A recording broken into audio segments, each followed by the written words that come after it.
This is real. This is not fiction. This is our enemy showing themselves. Maxine Waters, triggered, explodes on the House floor, takes back her time, will not let someone speak, saying, I resent making America great again. Here is the revealing footage. We are trying to make sure that we're making America great every day in every way. And the best way to do that is to stop talking about discrimination and start talking about the nation. We're coming together as a people in spite of what you say. Thank you, gentlemen. I yield back. Gentleman's time has expired. Members are reminded to address their remarks to the chair. The gentleman from Texas reserves, the gentlelady from California. Thank you very much. The gentleman, Mr. Kelly, please do not leave because I want you to know that I am more offended as an African-American woman than you will ever be. And this business about making America great again, it is your president that's dividing this country. And don't talk to me about the fact that we don't understand what happens on the automobile. No, I will not yield. No, I will not yield. Okay. Don't tell me that we don't understand. That's the attitude that's been given toward women time and time again. The gentlelady will suspend. The chair wishes to remind all members that they are to address their remarks to the chair. I respect the chair, but don't stop me in the middle when you didn't stop him in the middle. And so I shall continue. Don't you dare talk to me like that and think that somehow women don't understand what goes on the floor of automobile dealers. Minded to direct her remarks to the chair. The gentlelady will continue in order. I will continue to do that. However, I don't appreciate that you did not interrupt him when he was making those outrageous remarks about him knowing more about discrimination than I know about discrimination. I resent that, and I resent the remark about making America great again. He's down here making a speech for this dishonorable president of the United States of America. Having said that, I reserve the balance of my time, and no, I do not yield not 1 second to you. Not 1 second. Not 1 second to you.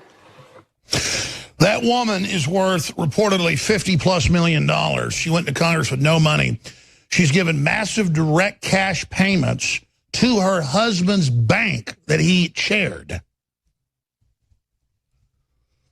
She lives in multiple mansions, drives the finest cars, wears the finest clothes, and bitches and gripes and hates this country. We're trying to actually turn the economy back on, bring people together. And she's up there talking about men harassing women on car dealership floors.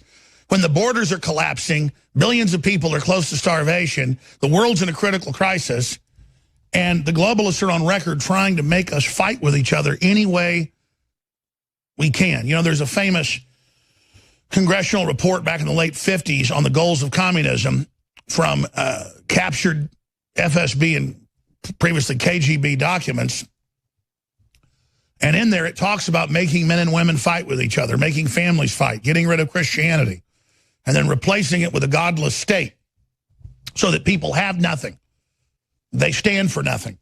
And you heard her. I resent your Make America Great Again comments. And this dishonorable president. And notice Trump is just delivering on every single front.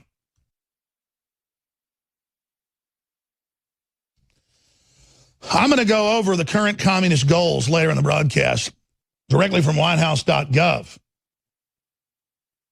because that is in the congressional record. And then I want to ask you, has it not happened? But when you think communist goals, it's globalist goals. Who funded communism? The richest people in the world. To con the serfs, all the world, slavery was ending.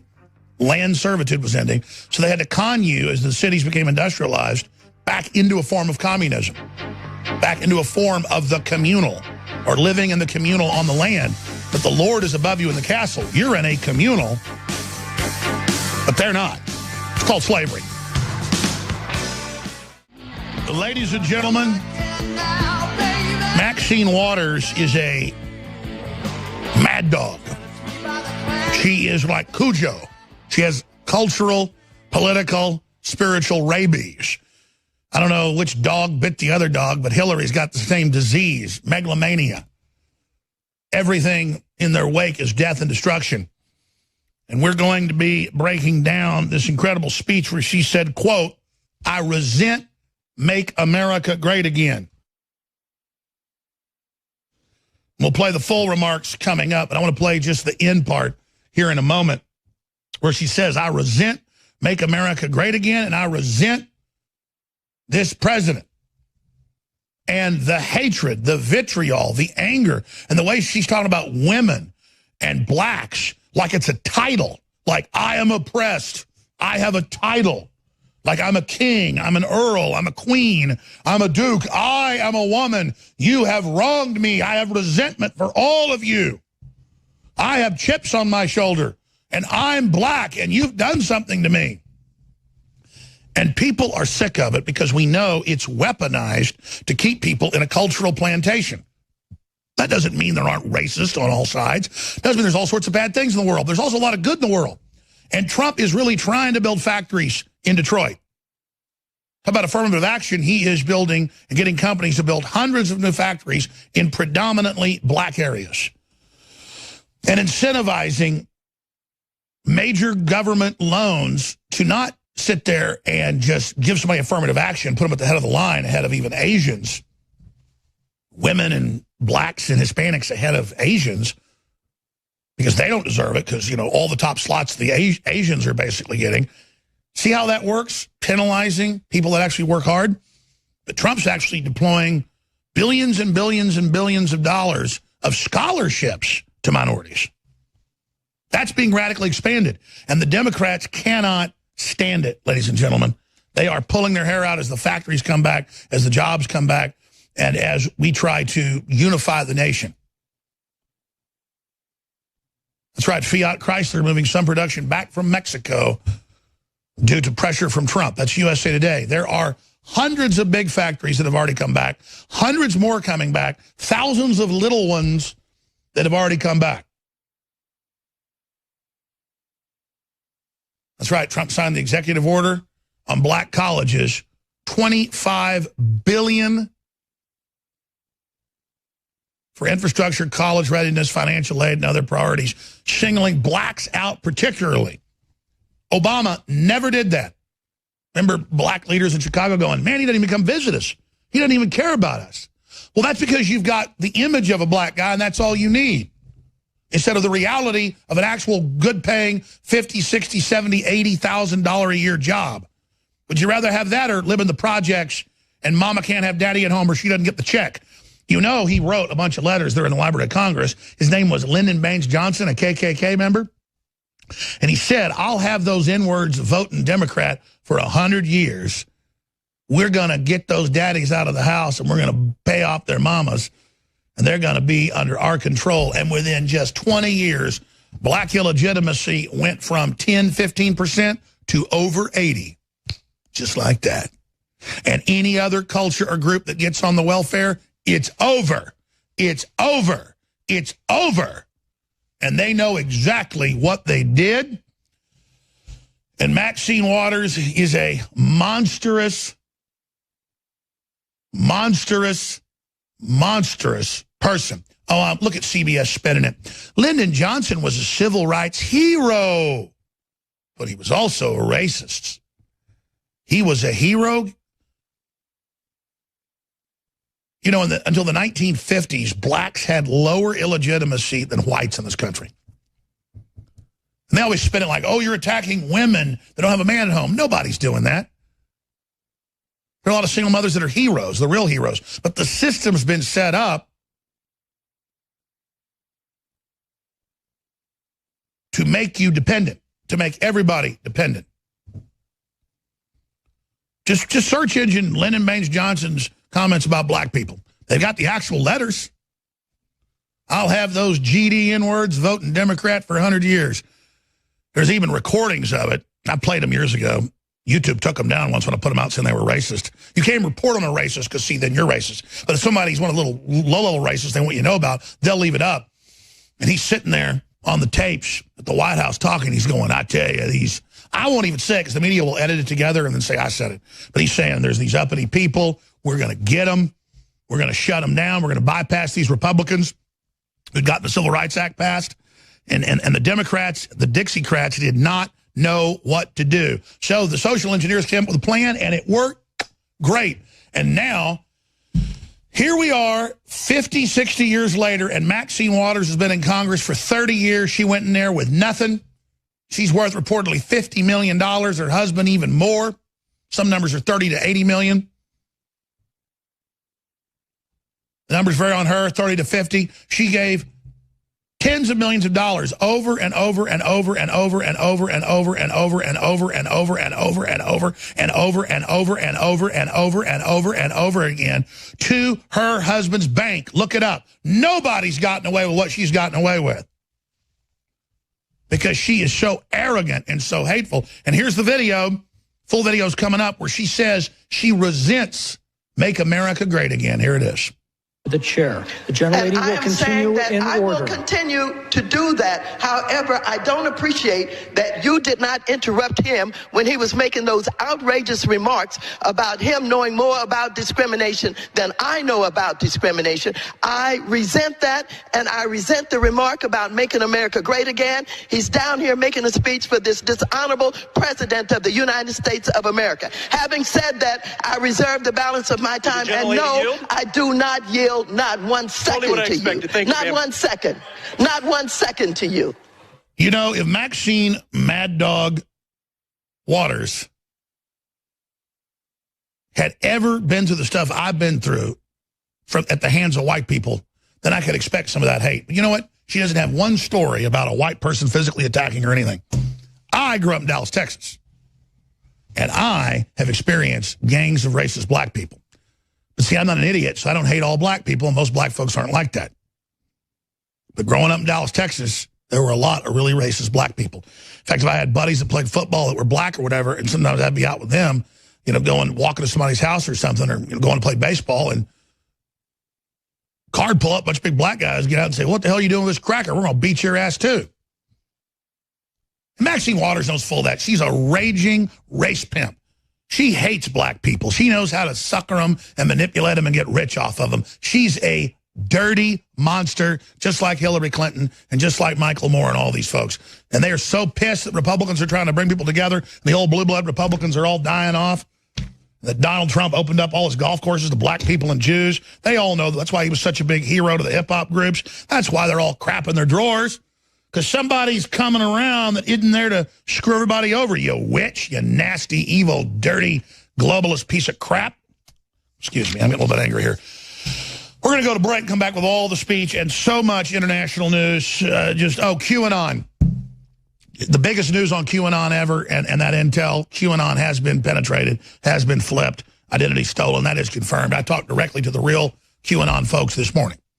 They were out having a round of golf at a certain military base. So I'm going to give you the absolute inside scoop coming up. Of course, I've known who the real QAnons are for about a year and a half, but I'm going to break it all down for you exclusively here today with Dr. Corsi.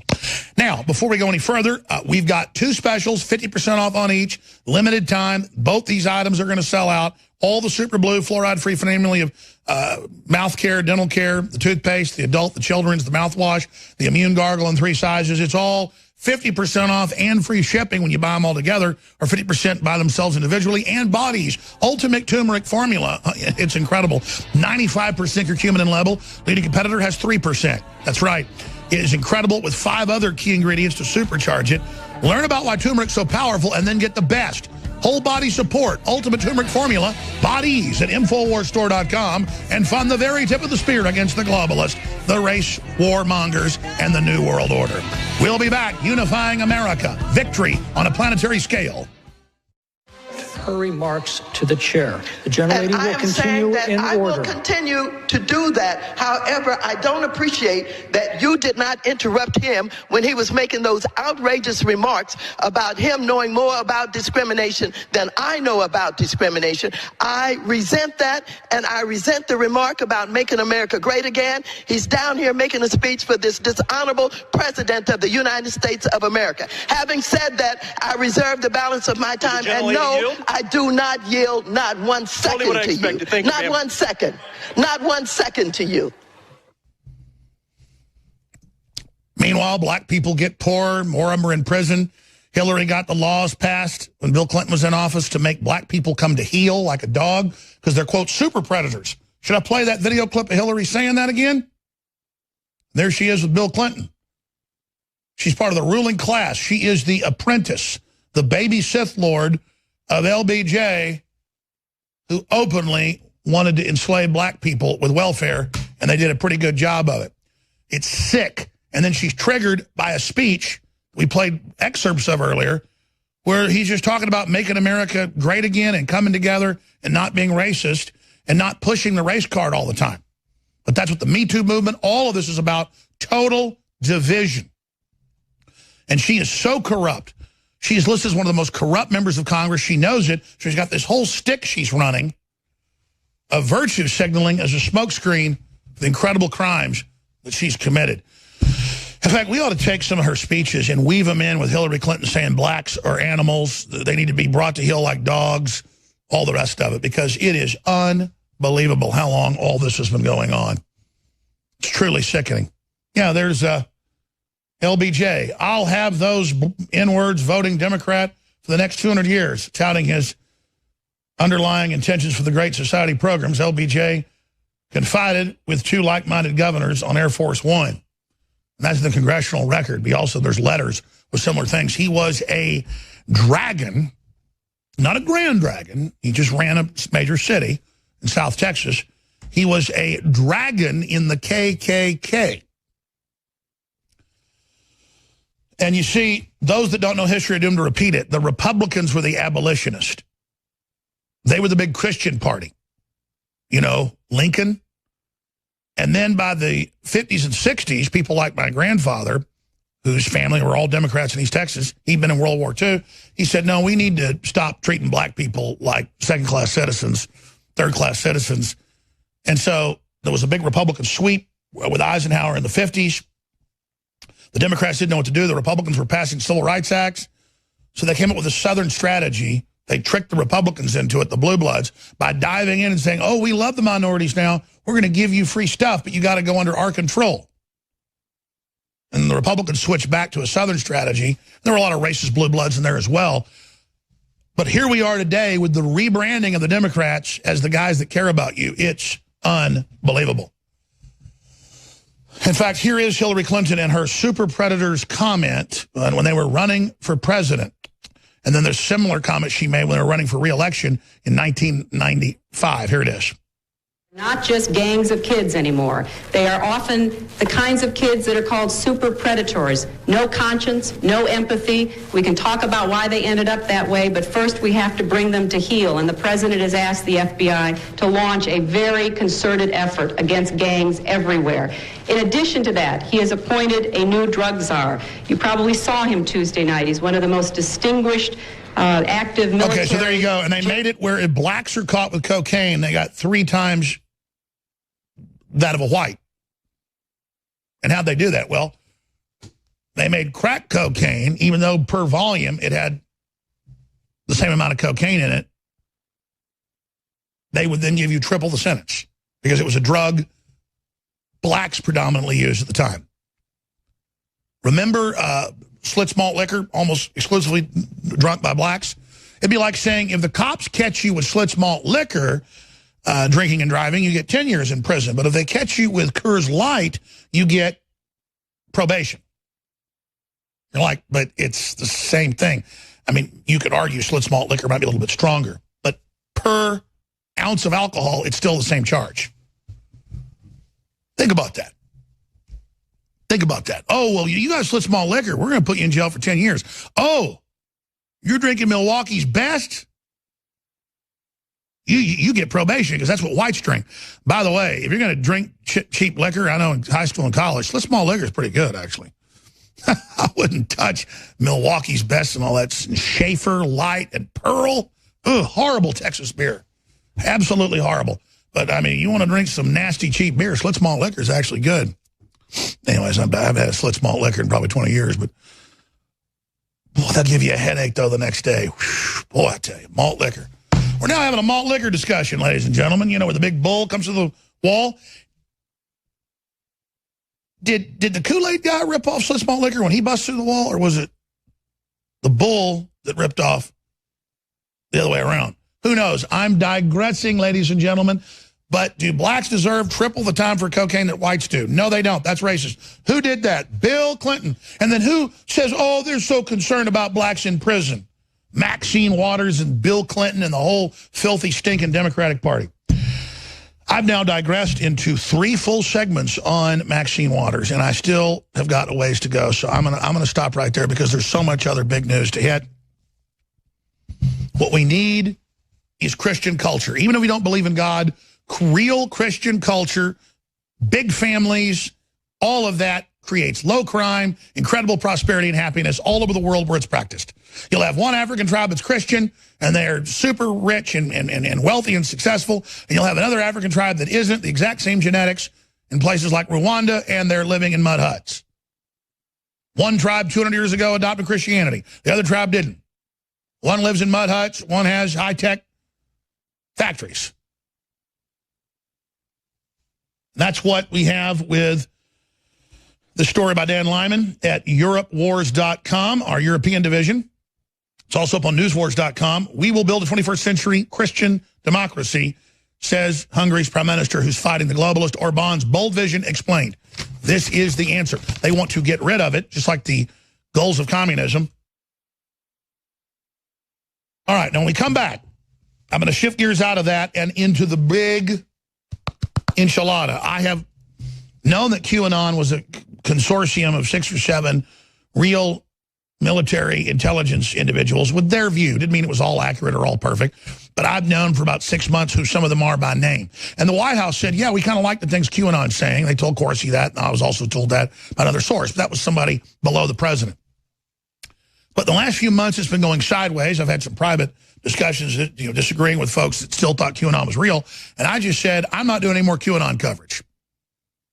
Well, this morning, I talked to some folks while they were out playing golf, some officers, and went ahead and had a chance to talk to the original individual, let's just say Q, but that's a consortium, and not Q that does some security work. That Q's not associated with it, even though he is in Florida as well.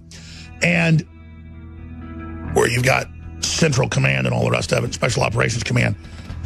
So we're going to just go ahead and tell you, Q has been compromised. The identity's been taken over by a deep state group that is attempting to also destroy the presidency and the Make America Great Again reboot. We'll be back with Dr. Jerome Corsi. Stay with us. One of my sources is the President of the United States. Haven't talked to him in a while, but that's on record. I have other sources that are in Congress, the Senate, the House. I have sources that are governors, governor staff. I have sources in the Pentagon. I have sources in the CIA. I have sources in corporate America. I have sources in Clear Channel. I have hundreds and hundreds of really good sources. But my best source is you, the American people. The folks 4 months ago that sent us the secret George Soros documents that were confirmed to be accurate, that there was zero news coverage of Obama planning martial law in 2012 in blue cities, staging riots with the police and Antifa, trying to get the black population to riot, to bring in the Strong Cities Initiative and UN control of local cities. That's mainstream news that Loretta Lynch wanted that. This is diabolical. And that's what people like Maxine Waters are doing. We have the full speech coming up next hour where this congressman is going, and we're all working together and getting factories back, black and white, living side by side. Doesn't matter what color you are, a man or a woman, black or white, and you're working on the factory and you're getting a good job, and that's how we come together. And Waters just flips out and goes, I resent Make America Great Again. You shut your mouth, you horrible person. And you realize these people are evil. But that's the traitors LBJ and others hired. I mean, you're a grand dragon or a dragon in the KKK, like Byrd or any of these people. What are you going to do when you're a Dixiecrat like the Clintons?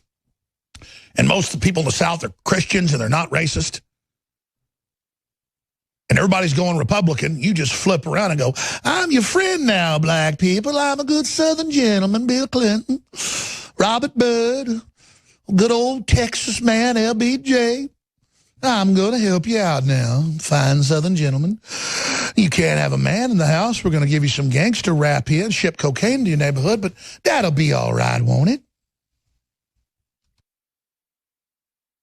Fine Southern gentlemen like Bill Clinton, who, when he ran for governor, had the rebel flag. And I'm not saying the rebel flag is even what the left says it is, but come on, man. Imagine if Trump had ever run on the rebel flag. It's crazy. Or to be technical, the Confederate battle flag. Which I must say is a handsome flag. It has nothing to do with slavery. But it's all been turned into that, so what does it matter? Like the word gay used to mean happy. Now it means something else. A fag used to be a burning ember, a cigarette. They still call it that name. Someone say, hey, give me a fag. Somebody else with a cigarette, and you're like, a fag? And like, there it is. So we're going to go to Dr. Corsi this segment, the next, a little bit the next hour. And then we've got PJW hosting with me, Mark Randazzo, one of the top First Amendment lawyers, a great guy in studio. Not talking about our cases, but a lot of the others.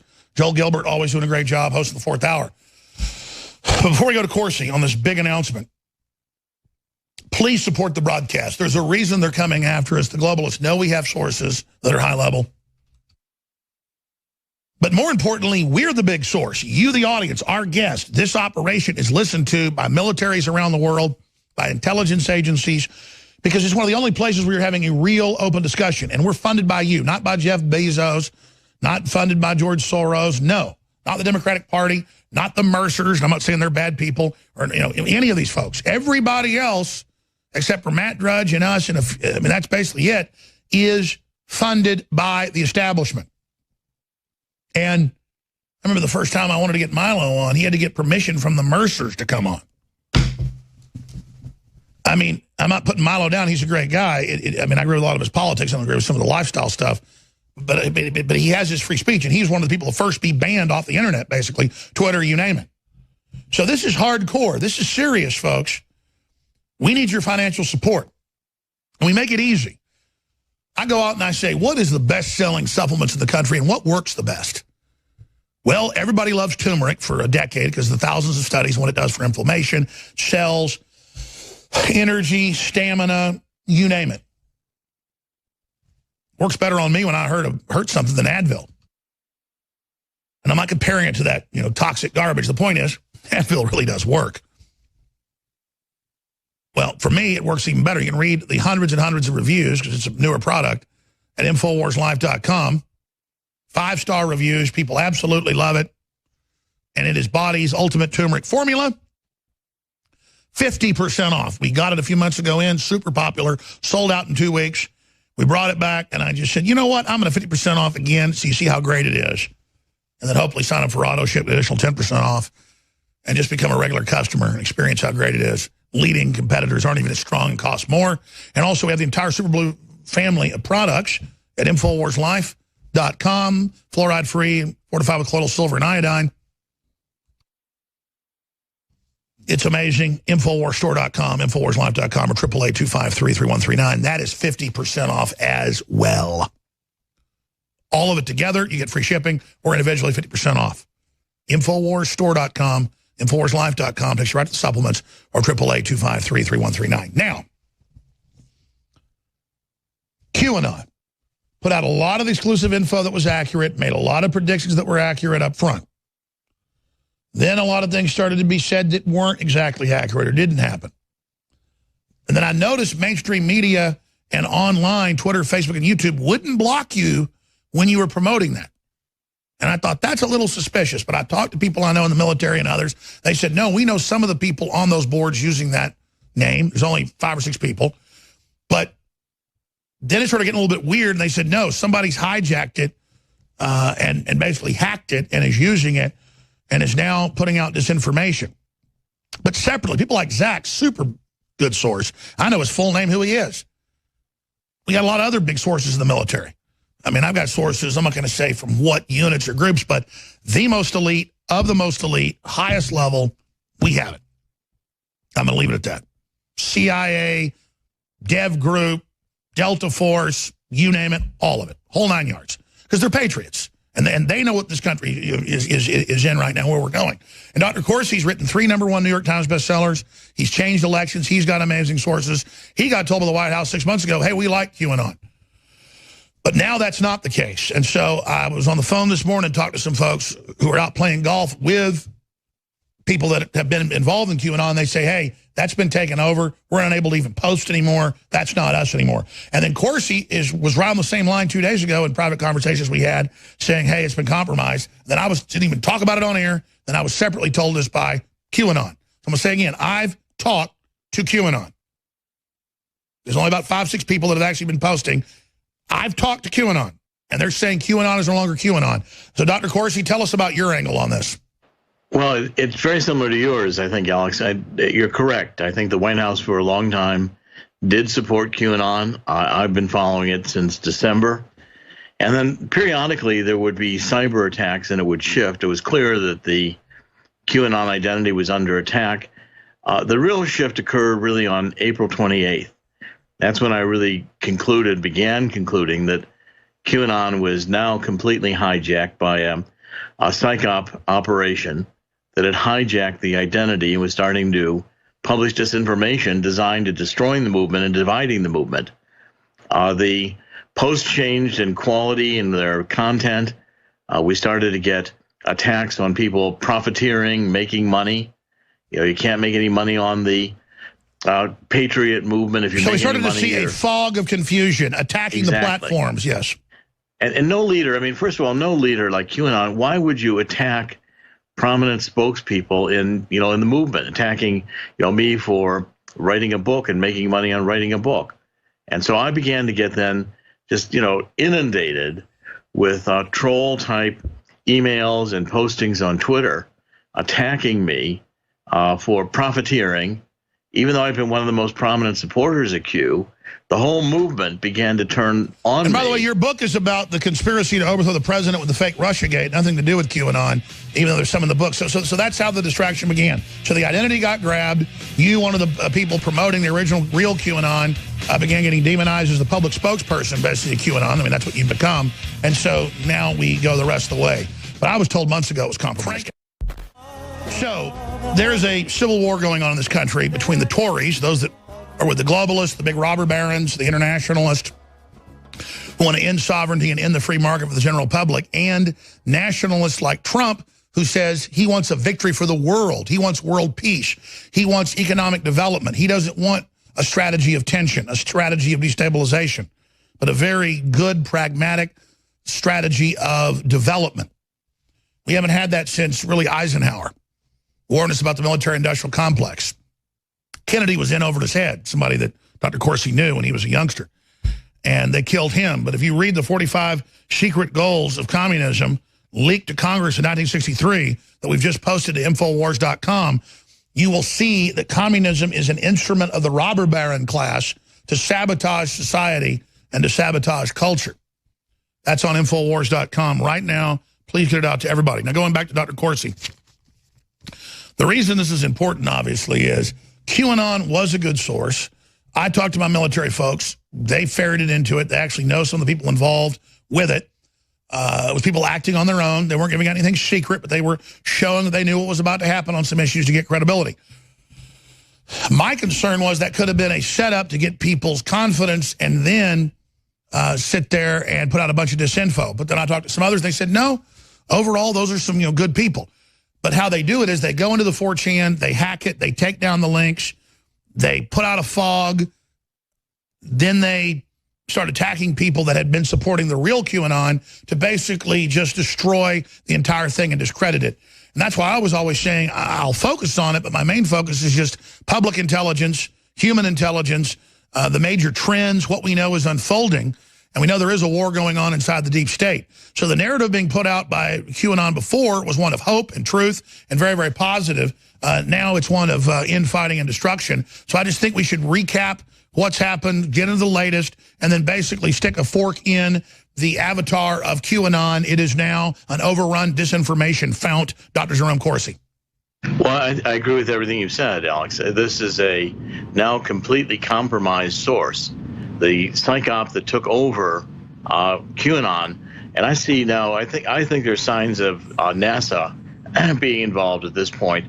But the board, the 8chan board, has now been overrun with, I think, increasingly CIA operatives posing as trolls, posing disinformation. Certainly, the attack I've gotten in the last 48 hours after saying that QAnon was compromised on my Twitter feed and my emails have just been obviously hate-generated psyop operations. That's right. This isn't just a few kids with Hot Pockets in their mother's basement playing video games. This is them taking control of the symbol of QAnon and now weaponizing it. And the goal seems to be that the psyop taking a hold of it is going to destroy the movement. That what they're basically saying, think to divide. In other words, you can't make a profit. Well, clearly that's, they attack me for writing a book and profiteering on the Patriot movement. Well, and by the way, what is in the Clinton Foundation, not their new, bigger one, but the original Library Foundation documents that Judicial Watch and WorldNet Daily got, over 70,000 pages. They said the #1 thing is don't let Christians, conservatives, or nationalists ever build an economy. The #1 rule is call them conspiracy theorists, and the #2 rule is always attack profiting. Don't let them create an economy. Precisely, and that's what QAnon has done. Now, what leader divides their own followers by this kind of a comment? And besides, look at President Trump yesterday in Indiana. He said, let's make wealth great again in America. Listen, off record, of course, I told you through an Army Special Operations source who you talked to, don't say any first names either, who's been in, the most elite Army units, multi-group units there are, that we told you months ago that it was being compromised and that it had been compromised and they were going to operate like they were good until they built the movement to try to take control of it. So it's already destroyed. I mean, did we not a few months ago in a phone call in here? Yes, you warned me on this several times. You understand that source you were talking to has been... Yes, I did.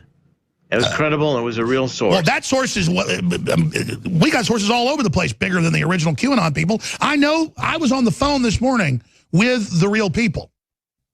Right. Well, I mean, the real people have been identified. I had a pretty good idea who they were at the very beginning. As I went into it, the identification became clearer and clearer. I mean, the group that originally put this together were military intelligence and very loyal to General Flynn. And the goal was to, provide enough of the background information. And that's exactly right. And that was the group out playing golf this morning. That's exactly right. And that group, I think, is the group that now there's some background noise that'll go away. That's okay. We don't mind the lawnmower. It's kind of soothing. Yeah, lawnmowers going on, enough that I can do about it at the moment. The key element here is now you're looking at something that can be generated by artificial intelligence, and there's no reason it can't be generated by artificial intelligence. These are just now formulaic, all open source. They can be decoded by open source. So you get a few inflammatory statements that, promising boom, boom, boom. We're going to have these big developments, and a bunch of cryptic questions, and a few open source references. And that's all Q is. And then buried inside it are now attacks, which are basically socialistic New World Order attacks intended to divide the movement and to drive out of the movement anybody who's a real patriot, anybody who has supported President Trump and opposed the New World Order. That's the goal of the psyops, is to take over the movement and divide it and then destroy it. We just put on screen the London Guardian saying exactly that and admitting, and that they've had for decades already these automated systems, not artificially intelligent in the classical sense, but automated. Now they're artificially intelligent. And what you're saying is they load in a few pages of rumors, of disinfo, of keywords. Then they have Facebook and Twitter and Google push that, so everybody starts pushing it because they don't get censored when they push it. They go, wow, my post is going viral. Well, it's because it's disinfo the establishment wants out. Whatever the establishment pushes and force feeds, is bad. Whatever it's trying to contain and block and control, is good, or going in that direction. And so I knew going back a couple months ago that suddenly they weren't blocking QAnon as they were before. They were suddenly force-feeding it. So I did a few tests where I would talk about QAnon, and it would suddenly get force-fed millions of views instead of blocking us and shadow banning. So then I made some phone calls, and they said, oh, yeah, it's definitely not the same people. It was a group of folks before. They've taken over the identities. They've blocked them. They've basically penetrated 4chan. They're in control of those boards and at the management level, and are force-feeding these false avatars. And so I'm glad we're in agreement on this, because I talked to the folks finally this morning, and they said, yes, that is indeed what is going on, and indeed what is what is happening. So basically we can just stick a fork in it and move on and believe nothing that comes out of the avatar QAnon. That is now synonymous with disinformation. Correct, and it's going to get worse because the movement now controlled by psyops is going to do everything they can to further divide the Donald Trump supporters. Those who are believing it, who want a intelligence source internally that they think they can trust, are just going to get fooled and misled. Even the photographs are largely, I mean, posting a photograph of Singapore, well, that's not intelligence. Everybody knows it was announced by the White House yesterday that President Trump is going to meet with North Korea in Singapore. So we're going to go from, some good intelligence that was legitimately dropped by the QAnon identity originally, and I think even through April 28th, and now it's 100% co-opted. The attack on the board was even reported, it was documented. The board administrator still doesn't believe he's been compromised or hijacked or, cyber attack. But I assure you, between the NASA, the NSA, and the CIA, anything on a computer can be compromised and hijacked, and people using it may not even know. That's how effective a PSYOP operation can be. And again, 15 years ago, they were called sock puppets or bullhorns. The U.S. has them, Israel has them, everybody has them. And again, you load in the data you want, and then it goes out and pushes it as AI. Other people then join it who are real, then it recruits them as moderators in a internet movement, just like you do with your own website. And then they roll those out weaponized now with real people, just like the Russian bots that the Democrats paid for to have protests outside of Trump Tower that Michael Moore attended last year when he had been elected president. Michael Moore didn't know that he was at a Russian bot-funded event. So no wonder Hillary said it was Russians, because 80% of it was funded by the Democrats, because there's a bunch of troll farms you can hire in different countries. So there were Russian bots. They were just working for the Democrats. And Russian bots were able to then create a big protest with over 1,000 people in front of Trump Tower with even Michael Moore not knowing. That's the power of AI. And what they do also is, you've got the ability here to do a program, a psychic program, where you ask these questions. And so it says loyal, disloyal, and these different dichotomies.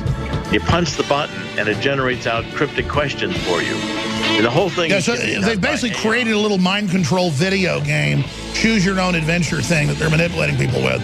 And so folks should know that. We'll be right back. Stay with us. Anything anonymous is always dangerous. Look, there's so much disinfo, so many bots that these big mega corporations are throwing at us. We just have to know Americana, free market, Christianity, free open society, and promote that. Anytime you get into all this anonymous stuff, unless it's sources that you've known for years and years, like InfoWars, that then has sources that we know the identity of, that we know have given us good information in the past. And still, you can get set up down the road on that. But that's why InfoWars is so attacked, because the public trusts it. And say hi to CENTCOM. They got us on a big projector in one of the meeting rooms in there right now. Some folks are watching Dr. Corsi. They're very interested in this whole QAnon thing as well. I just hope we can move on from it, because, we have so many anonymous sources that are real, that are documented, not anonymous to us.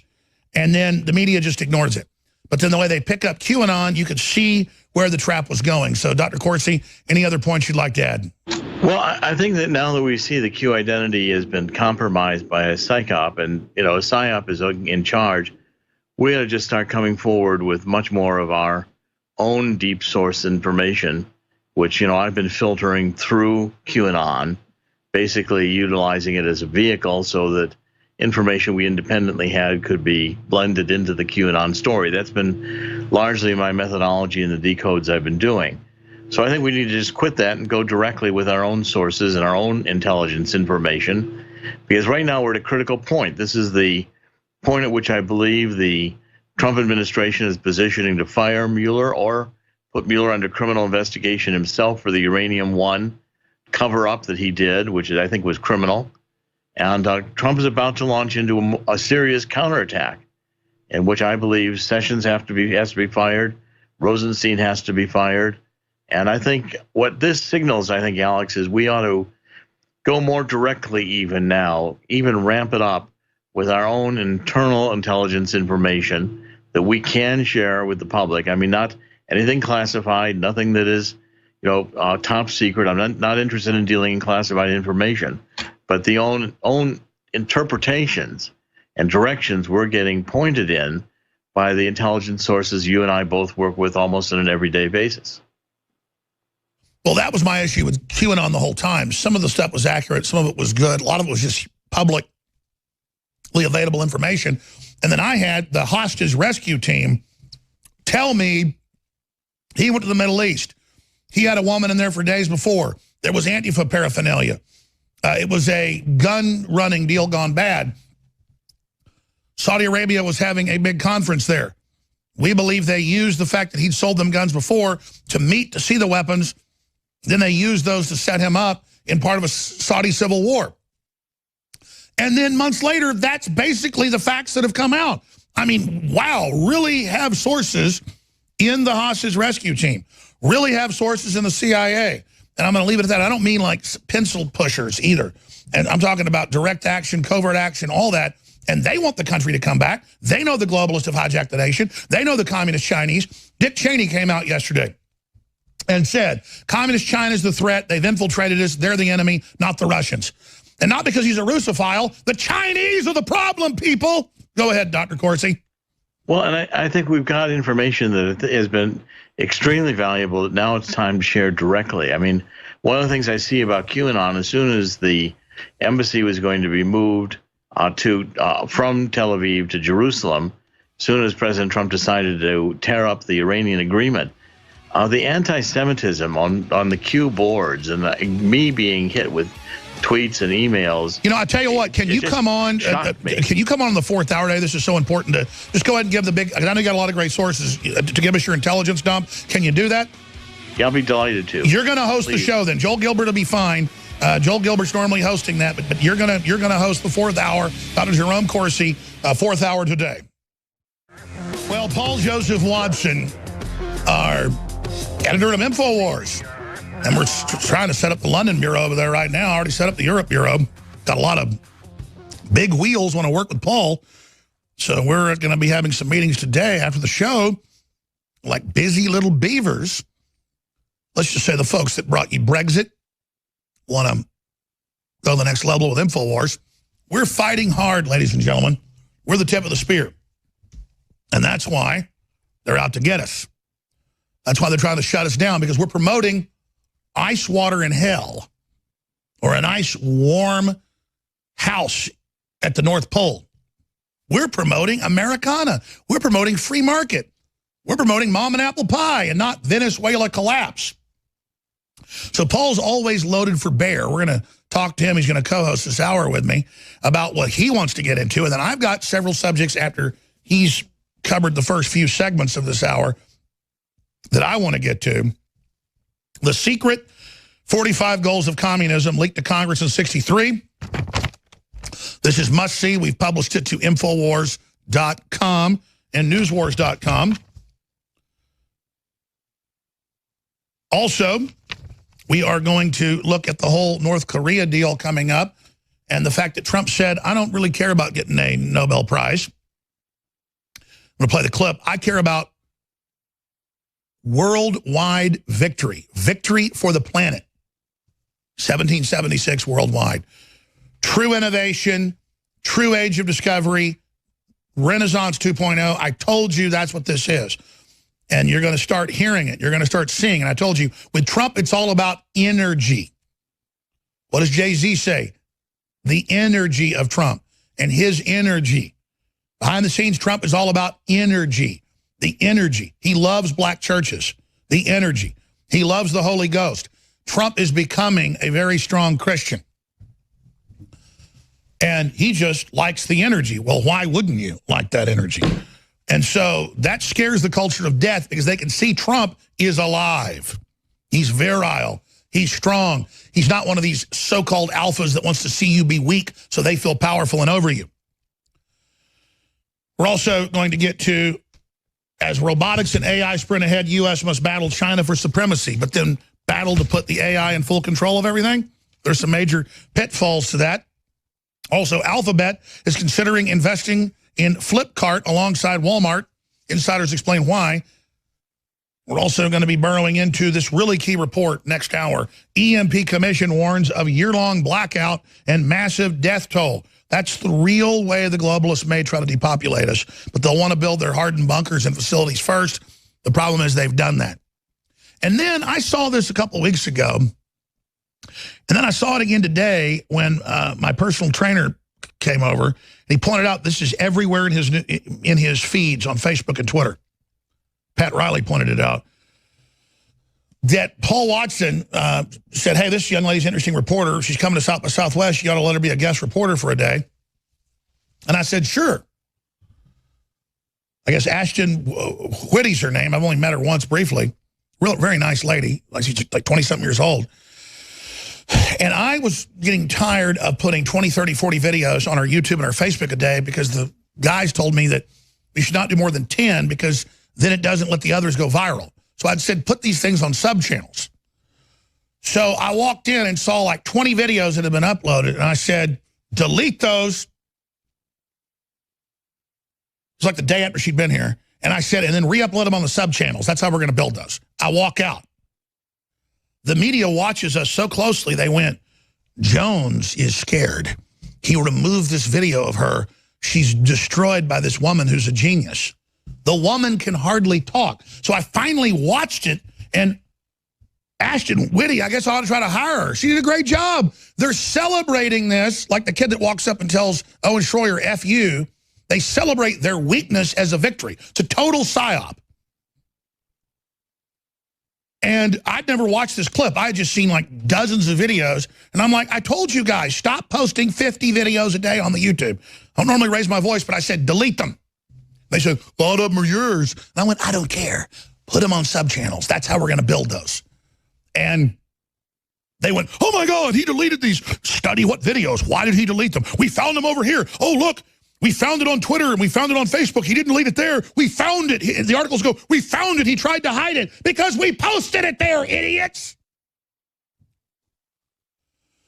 But that's not the story. The story is how dumb this woman is. And they have Teen Vogue and Newsweek and Vice and HBO celebrating her. And she sounds like she's got about a 70 IQ and that she's wearing all these fancy clothes saying she loves socialism and how much she loves Venezuela. It's devastatingly dumb. So I've already covered it. I apologize. Let's go to Paul Watson. Paul Joseph Watson is here. We appreciate him joining us. Paul, what do you have in your raft, I know, of incredibly important information? Well, I mean, just picking up on what you just said, that girl in that video actually did an interview with Teen Vogue because they made her into a big superstar, again, with a 70 IQ. She said, quote, capitalism is evil. Okay, so she's sipping on a Starbucks or whatever. She's got her head buried in a smartphone, but capitalism's evil. Okay. So it was a very bizarre how they turned that whole thing into a meme. But again, you were right. It's we found them deleting a video. This must be scandalous. It's like it's not even that interesting of a video, but they've turned her into a superstar. So if that's the best they've got, the sailor socialists, then they're struggling pretty hard. But Alex, you were talking about energy and Trump. Trump obviously doesn't drink alcohol. I like a drink, you like a drink. Most of us like a drink. I like to have a laugh with my friends. I think a lot of what we need to move towards with InfoWars, aside from the politics, is basically, InfoWars lifestyle and just teaching young people how to live. There's an art to living. And one of those things is to, try and get off alcohol, at least for a certain amount of time. You can go out with your friends. You can have a laugh. Alex, I haven't drunk alcohol for a week. I like to drink, a couple of times a week normally. Feel like a completely different person. You're talking about Trump being on energy. Of course, Trump doesn't drink because his brother died of alcohol poisoning. Just feel like a totally different person, Alex. So I think increasingly, and tell me if you agree, we need to move towards advising young people on simply the art of living. I didn't even know you'd done this. I didn't even know you'd done this. Guess what I did a week ago? The crew knows about it. Guess what I did a week ago? Yeah. I mean, you feel absolutely 200% better. I quit drinking a week ago. That's crazy. You did it. I did. We did not talk about that. Exactly. I mean, you talk about energy. You just feel like even you're down to your dreams at night. I mean, I'm not saying I was an alcoholic. Like, I had a couple of drinks with my friends, you know, during the week or whatever. But just your dreams, how you can just spring up out of bed, how you get so much more done in the day. And it also relates to social media and checking your phone. Alex, every single day, and I made a YouTube video about this, which you played on the show before, I tell people, especially young people, stop checking the messages on your phone every 5 frigging minutes, okay? Are you kidding? Younger kids do it constantly. They're doing it every second. It's horrible. Have you ever been with someone in their 20s?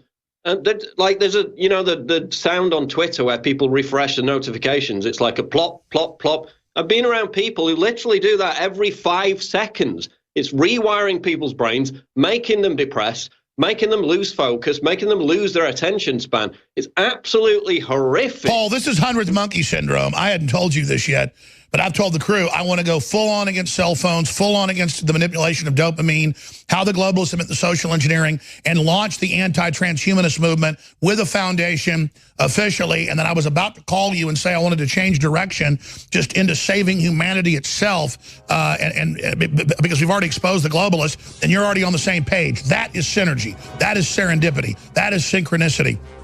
That is destiny. That is magic. That is in the air. You can feel it. You can see it. Yes, you can feel and see the matrix of evil, but you can also feel the Spirit of God blasting forth through the space-time continuum. Yes, my friends, you found it, the tip of the spear. It's called the War On for Your Mind. Well, ladies and gentlemen, we are sending out an SOS globally to wake people up to the social engineers. The ultra-rich mega-billionaires are against the middle class, against the poor. They're all ruthless, very exploitive people, except for Donald Trump. And he's not perfect, but he believes in largesse. He believes in Africans should be able to have cars. Africans should be able to, you know, have air conditioning. But Obama went and said you can't. Well, now, the Daily Mail, London Telegraph reports UK sharing hate posts, including criticism of gays, Bible verses, or Islam, could lead to 6 months in jail under newly proposed rules. Well, look at Count Dankula. He hasn't had sentencing yet. He's facing up to, what, a year in prison for his pug being Hitler dog. I actually did one with the late captain, a white French bulldog with brown spots and gray spots who did not have hair on his nose, and he looked like Hitler. And I pointed out that they banned the teapot at JCPenney because somebody in the reflection thought they saw Hitler. And so I said, well, my God, do we have to get rid of the dog? You know, euthanize it because he looks like Hitler? But don't worry, he's dead now, buried at my parents' place. You know, he died of natural causes. The fact he looked like Hitler, we apologize. So this is the level. This is here. There he is, ladies and gentlemen, if you're a TV viewer, the late Hitler dog. And then the teapot's even worse. So Paul, it's here. It's now happening. Yeah, they're calling it hate facts.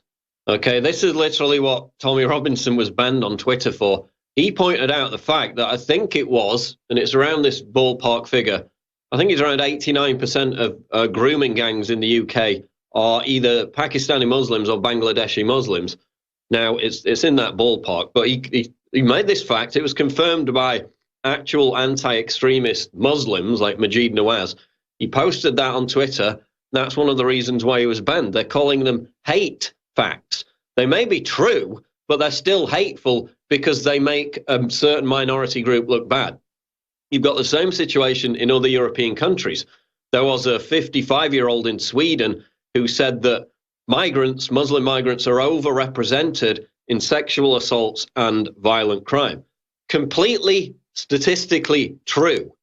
But she put it on Facebook and was charged and fined about $1,200. Other people are getting actual prison time for this. And yeah, now they're saying they're going to consider 6 months in jail. And in fact, they if you read it into the details of this, they say merely influencing somebody might be a threat. And in fact, they have more severe punishments for influencers with larger social media followings who post these so-called hate facts. And Paul, so that is the precedent. Told my lawyers this. They now go, you're right. It's incredible. I've talked to dozens of top-of-the-line First Amendment lawyers. They said, yes, we've been to conferences. The plan is, it's like saying ban video games, they're linked to mass shootings. They're going to say Alex Jones, Breitbart, Drudge Report, conservatives, Donald Trump, CNN keeps saying, is going to get reporters killed, even though they're praising people that went and shot Congressman Scalia saying, that he was basically a hero, Wolf Blitzer saying he wasn't a monster. They're the ones pushing all of this, and now they're saying, oh, it's like fire in a theater. They want the Alex Jones statute where they misrepresent what I've said and done and then set a precedent. When people commit crimes, the liberal police go, say Alex Jones influenced you, and we'll let you go. So what you're hitting on out of Europe and the UK is the planetary plan to shut this down, to shut free speech down.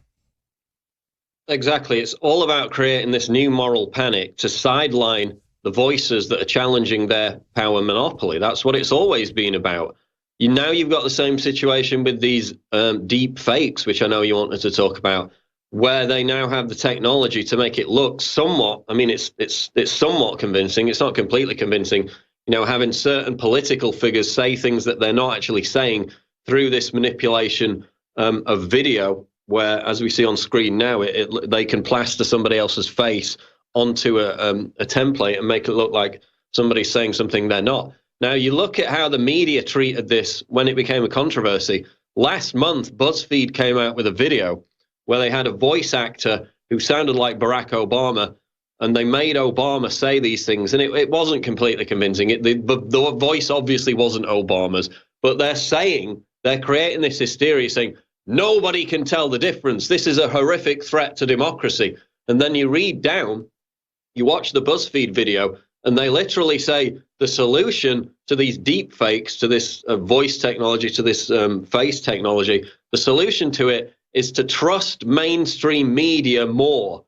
So they're creating the moral panic and giving the solution, which is to blame it on the evil right-wingers, to blame it on the alternative media, to blame it on fake news. So they've rolled this deep fake controversy into their fake news hysteria, and they're going to use it to try and shut down independent media further. Like, we'd have a motivation to create these fakes in the first place.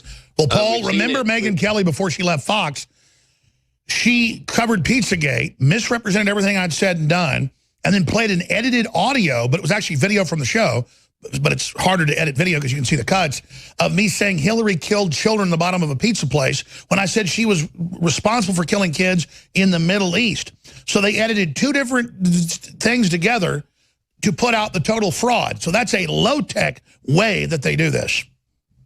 Yeah, and they're using it to denigrate the value of the internet as an alternative source of information by hijacking this deep fake controversy. There's a Boston Globe article about it, the looming cloud deep fakes and the silver lining.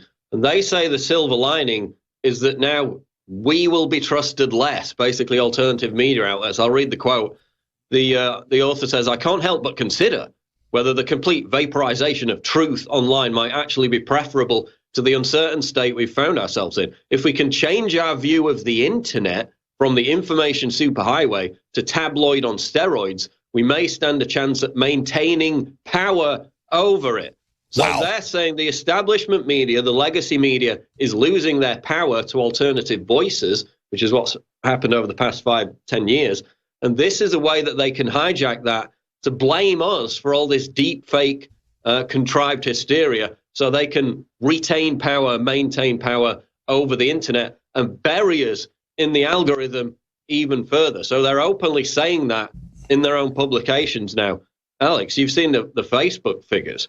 Literally, websites like InfoWars, Gateway Pundit, since 2016, definitely accelerated in the past 3 months, completely decimated on Facebook in terms of engagement, in terms of shares. It's a deliberate policy. They're bragging about it. They're proud of it.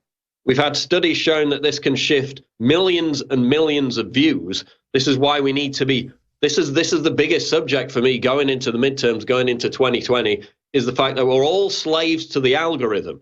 Drudge predicted this years ago on your very show, which is why we need to bring our audience back home, rein it back in, and not have it sacrificed to this algorithm, which is what's happening right now. That's right, because next they're coming for Drudge, they're coming for InfoWars. They've said that. Once we're kicked off Twitter, Facebook, and YouTube, we've always been telling folks, come to InfoWars, come to News Wars. You're going to be launching your own website with us that's all Watson stuff, where you talk to the fans and you post their letters they send you, and you communicate with them personally, but through our own site where they can't censor us. We've got to do what Drudge said and come out of these these electronic ghettos that he predicted that we're now in. We've got to have Trump bust up these monopolies. We've got to educate the public that, yes, they're flooding the web with disinfo, then blaming us in a call to end the First Amendment and to end the internet as we know it. That's the plan. News Corps talked about it 3 months ago, and they said first they'd take down yours truly. We'll be back. Infowars.com while it's still there. All right, we're going back to Paul Watson right now. If you just joined us, I'm your host, Alex Jones. I found the video. It's only got 362,000 views. That sounds like a lot. It's not. It needs 10 million views. Exclusive. Megyn Kelly caught lying to the public red-handed. And this is the video where I show what I really said about Hillary being responsible for dead children in the Middle East and in North Africa. And then I go in and I show what I really said and then how she edited it in to make it where I was saying that kids were killed in a basement of a pizza place.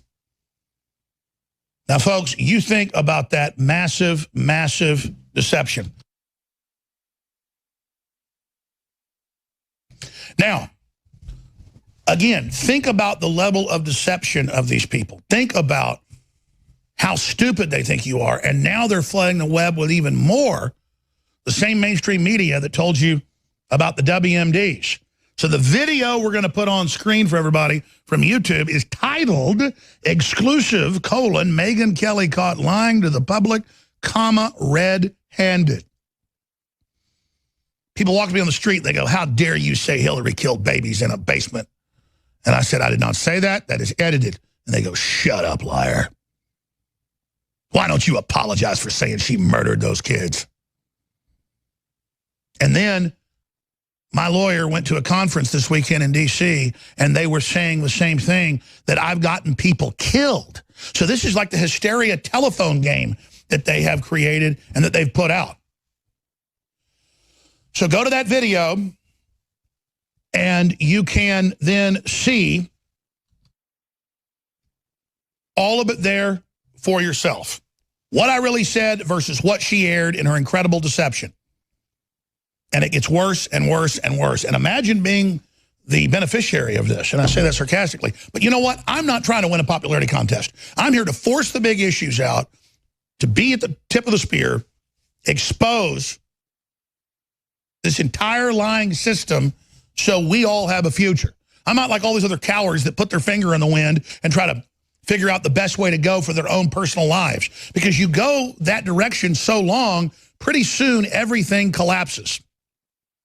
Everything falls apart when everybody's a yes man, when every woman's a yes person, when everybody goes along with whatever they think. And then pretty soon the social engineers go, well, say mother and father is not a good thing. Okay, I won't say mother and father. Say there's no Christ. Say you'll let Muslims in to have holy prayer in your church, or you're a racist. More to see what you'll put up with, to see what you'll go along with. You've got to have your own rudder. You've got to stand for something, or you will, as they say, fall for anything. Now, speaking of that, if you want to send a strong message to the globalists, buy our products and help us expand in the face of their attacks, not just hold on. And we are expanding, ladies and gentlemen. We are expanding in the face of the globalist. And we've got incredible supplements, top of the line, and then discounted on top of it. Great for you, great for your family. Tens of thousands upon tens of thousands of 5-star reviews from third-party top services like Power Reviews. No one's got 4.9 stars with 6,000 reviews like X2. Nobody's got the thousands of reviews like Brain Force, our nootropic. Nobody's got reviews like our Bodies. 4.9 stars out of the reviews, the ultimate turmeric formula.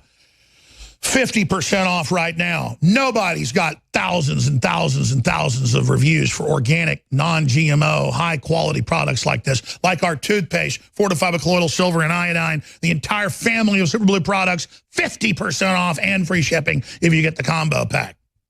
InfoWarsStore.com, InfoWarsLife.com. You also get Patriot points on every purchase, free shipping on orders of $50 or more, 10% off when you sign up for auto ship on items you're going to want to reorder, like our high-quality Wake Up America coffee that folks love so much. It's all there. By the way, Knockout is something I never plug, very, very rarely. And it is now our third best-selling product. I looked at it and I said, how much does melatonin, the normal 5 milligrams or whatever, how much does that normally cost when I'm, buying it for $19.95? Well, how much is in the average bottle? Money cost of an organic source. They said about $1, talking to a top factory. And I said, well, what if I mixed L-tryptophan with valerian root and a good dose of melatonin and lemon balm extract and chamomile and a bunch of other things known for good, healthy, restful sleep? They said, no, it all synergistically goes together healthy. It's all just food-based things. And I said, well, I'm going to call it Knockout. We first tested it. No one I know says anything works better, not even prescriptions. You've seen my lawyer, Randall Wilhite, doesn't drink, doesn't smoke, none of that. His name's in the family court book here in Texas. He helps write the law for the legislature, he and one other lawyer. So he's one of the top lawyers in the state on that. Used to be Racehorse Haynes' protege, who's a criminal lawyer. And he said, I did sleep studies. I took 4 different drugs, couldn't sleep, because for years I stayed up working overnight. He said, now, ladies and gentlemen, he said, I take one of these and I have 8-9 hours sleep. It's changed my life. And he did a commercial for us about it. That's how good Knockout is. And see, that's how I think. Oh, I'll sell it for $19.95 and you'll get 6-7 things in it, the same dose. It would cost you $50, $60, $70, $100 to get all these things together in one pill for $19.95. Let's go to Paul Joseph Watson. I want to cover some short subject here. Korea, the war, Trump, where do you see things going? I want to come back and get into the big picture with you, more on lifestyle and how we defeat the globalists and what are they going to do when do you think all their censorships and attacks are going to fail, Paul? Well, the polls suggest they're failing, Alex, because this whole blue wave that we've been, drummed into us for the past 6 months. Oh, the blue wave, the Democrats have got the Congress, it's guaranteed. Alex, they were 16 points ahead in December in the race for the House, according to CNN's own poll. The latest poll has it within the margin of error. They've lost 9% of the millennial vote since 2016. Where is this blue wave? Where's the backlash? Where's the resistance, Alex? Doesn't seem to be manifesting itself in the polls. Republicans had a great night on Tuesday, obviously. Trump is 2-1 now on the big UK betting sites to win a Nobel Peace Prize.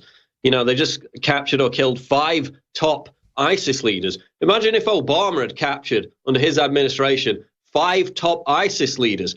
They'd be kissing his butt for a week. It's barely a footnote. It's barely in the media. The return of the 3 prisoners from North Korea, barely a footnote. When that was happening, they were talking about Michael Cohen. They were talking about Stormy Daniels. The 6 top stories on CNN when that hostage deal was taking place, and also when Israel was, the bombs were flying between Israel and Syria the other night. The top 6 stories were Michael Cohen and Stormy Daniels. Nobody cares. These are not platforms on which you can win national elections. The food stamps are coming down. The jobless rate keeps coming down. If he can maintain hold of that. Now, even CNN, Alex, is saying in an article this week, this blue wave has become a trickle, and it's because they've still got no actual platform that resonates with the American people at any level because they don't care about Stormy frigging Daniels. So it's looking pretty good for Trump. The approval rating keeps climbing. It's looking pretty good compared to this time last year, definitely. And that's incredible news. I saw that top UK betting sites that are almost never wrong. They say 2-1, he'll win the Nobel Prize. And just think about that. And Trump says, I don't care about that. I care about the world winning. I care about victory for the planet. I mean, that is so exciting. Their blue wave is dead. And remember, they add 15 points or more, CNN even more in those samples. So that means Trump's like way ahead, not dead heat. That means conservatives are way ahead, nationalists, populists, the pro-prosperity movement is way ahead, Paul. This is so exciting. They've got to be pulling their hair out. CNN famously would sample 36 points more of Democrats in their polls. Remember, the New York Times said 98% chance.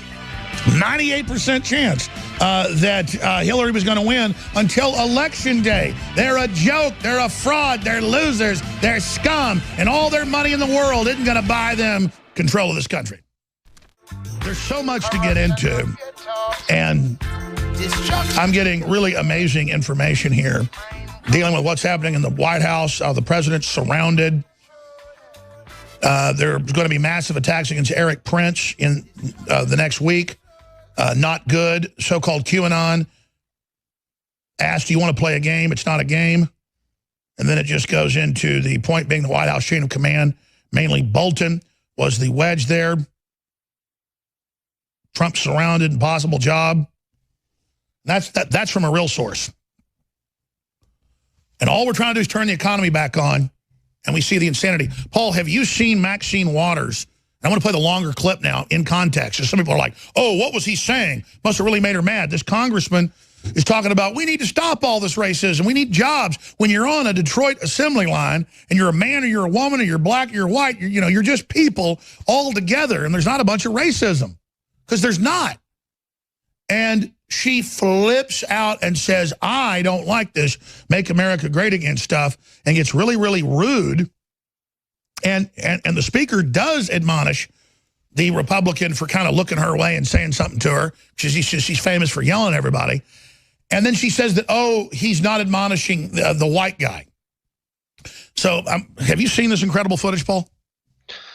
Yeah, but I mean, we should be celebrating this kind of footage because, as I said before the break, it's not working. They've lost 9% of millennial vote since 2016, specifically because they still are obsessed with this identity politics, which doesn't translate into votes. Hillary Clinton's still talking about it. We should celebrate them still talking about it.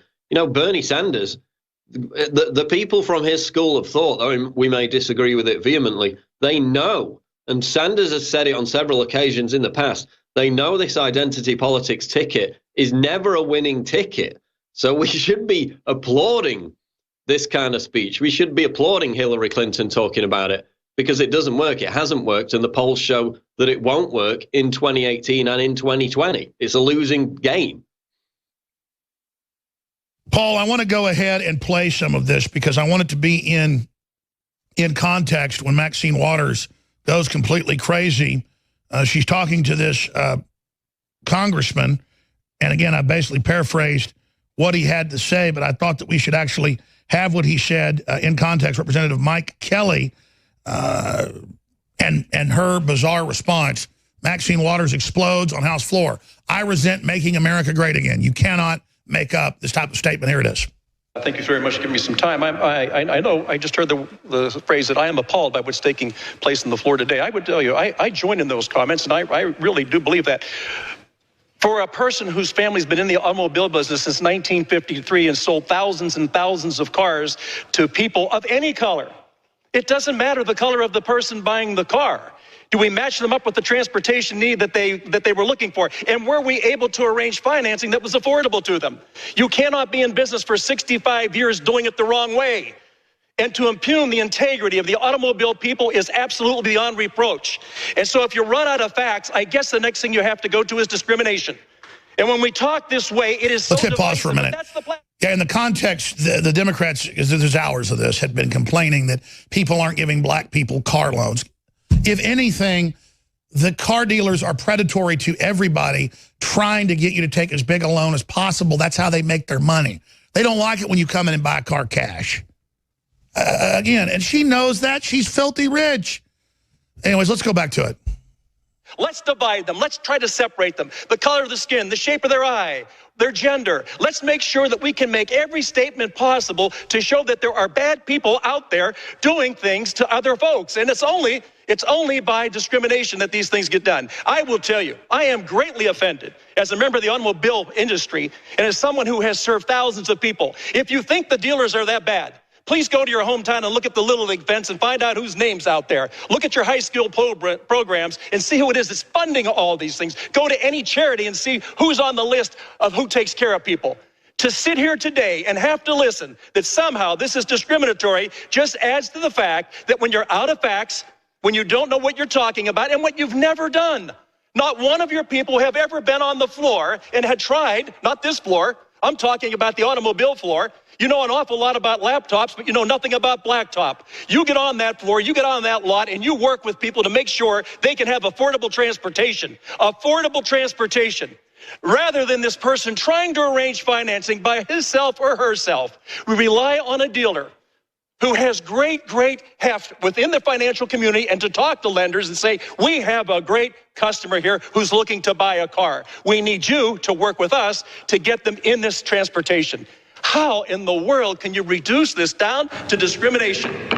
We are doing the same thing every day that you are doing. We are trying to make sure that we're making America great every day in every way. And the best way to do that is to stop talking about discrimination and start talking about the nation. We're coming together as a people in spite of what you say. Thank you, gentlemen. I yield back. Gentleman's time has expired.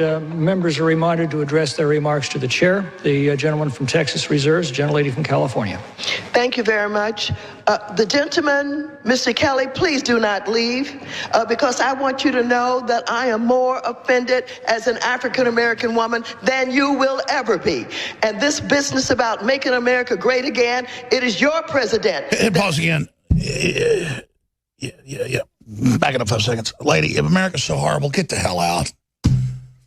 You've sent tens of millions of taxpayer money to your husband's bank, and you've gotten away with it because you're a woman and because you sit there and you race bait to everybody. You deserve to be in prison with Hillary Clinton, you witch. Now listen, she says, I don't like hearing about America being great. We get it. Here she is. Will ever be. And this business about making America great again, it is your president that's dividing this country. And don't talk to me about the fact that we don't understand what happens on the automobile. No, I will not yield. No, I will not yield. Okay. Don't tell me that we don't understand. That's the attitude that's been given toward women time and time again. The gentlelady will suspend. The chair wishes to remind all members that they are to address their remarks to the chair. I respect the chair, but don't stop me in the middle when you didn't stop him in the middle. And so I shall continue. Don't you dare talk to me like that and think that somehow women don't understand what goes on the floor of automobile dealers. Minded to direct her remarks to the chair. The gentlelady will continue in order. I will continue to do that. However, I don't appreciate that you did not interrupt him when he was making those outrageous remarks about him knowing more about discrimination than I know about discrimination. I resent that, and I resent the remark about making America great again. He's down here making a speech for this dishonorable president of the United States of America. Having said that, I reserve the balance of my time. That's enough. That's enough. I can't listen to anymore. Paul, the guy, she's there earlier attacking the car dealerships that they won't give black people loans and all this made up stuff. If anything, they're trying to give everybody loans that some people can't afford, white or black. This is just crazy. Of course, car dealers want to sell you stuff. And I mean, they turn everything into racism, Paul. Well, this is a woman who's clearly losing it. Remember, she said, what was it, that Putin was writing Trump's campaign slogans, like he wrote "lock her up" and everything like that. Drain the swamp. Clearly losing it. But again, we should be celebrating it. Why do you think the viewership for the Academy Awards, for the Oscars, for the Grammys, why do you think the audience for the NFL is hemorrhaging? Because Americans hate this identity politics nonsense. You heard the clip there. Women this, African Americans that. You're not making any actual point. You're just dropping in buzzwords. When you drill down into the polls, Americans hate this. This is turning them off entertainment. It's turning them off award shows, and it's turning them off democratic politics, which is why they see Candace Owens and Kanye West as such a threat, because they're directly neutralizing this kind of messaging, and it's not resonating with people, Alex. Long term, Paul, what do you think they're going to do as they figure out this doesn't work? 'Cause it's in the WikiLeaks. They say we're going to use race war, culture war to control the people, but it's not working. It only works on a small group of morons. Carry on. I can't talk. I know how that is sometimes when you're on air and drink some water and it goes down the wrong way. Paul was set to host a little bit more into the next hour with us, but we'll see if his voice comes back. I know he has a lot he wanted to get into today. I haven't gotten to the big thing I said I'd get to, and we have to play it when we come back, and then we've got a First Amendment lawyer in here in studio with us. Look forward to him being with us. We'll cover the waterfront. To these, just hundreds. This has been on NPR. It's been on, I told CNN aired this. It's been everywhere. That we were afraid of this woman and that I pulled a video. No. They posted 30, 40, 50, I don't remember, more videos than I said on the main YouTube channel one day. And I said, listen, delete those, put them on the sub channel. And then when they saw that I deleted that day, I was like 20, 30 videos, I forget. Hadn't even looked at them. I just said, you got to put them on the sub-channels. They went, oh, my God, he's scared. He's scared of this woman. She's so incredible. And I finally this morning thought, man, I've been hearing about this for 2 weeks. I better watch what the video is that we supposedly deleted. So I went to our channel and watched it, one of the sub-channels. And it's like this woman is dumber than a box of rocks. So there's a tactic I've noticed where the globalist media will take the stupidest person and make them an icon, knowing that their constituents are a lot of drooling, slobbering, rich kids, skinny jeans, $1,000, smartphone in their hand at South by Southwest, $3,000 tickets, staying in palatial fancy hotels that are $500 a night to $1,000. So you've got rich millennials always pulling up in their fancy cars, all posh. And then Paul introduced me to Ashton Whitty, a young lady from California that he'd interviewed a few times. She was coming to town. She wanted to do some reporting. Well, we had a glut of reporting. We've got like 10 different YouTube channels. And I had said right around that time, don't flood the main channel with 30, 40 videos. So getting right to it, I come on there, there's like 20 videos of South by Southwest. And I said, they just been put up. I said, delete them, put them all on sub-channels. I'll walk out of the room. A month later, this has been all over CNN, you name it. We're going to go to right now. Sailor Socialism, Dasha Nekrkoza, if you pronounce it right, I don't know, explains her viral InfoWars interview. Here's Vice, the very chill woman who owned InfoWars is now an excellent meme. So they say, we took it down because she destroyed our reporter, blah, blah, blah. So I finally watch it. She's like, yeah, I like Bernie Sanders. I like socialism. I want everything free. I mean, you'd think I hired her. She's so stupid. Like the guy that dumped coffee on me, they thought I hired him because he was so stupid. No, that really happened. That guy's real. He really hates me. Anyway, so I'm going to play this video and then get Paul's take on it. But this is what they say I'm afraid of. I finally watched it this morning. I feel sorry for this woman. She's so stupid. Here it is.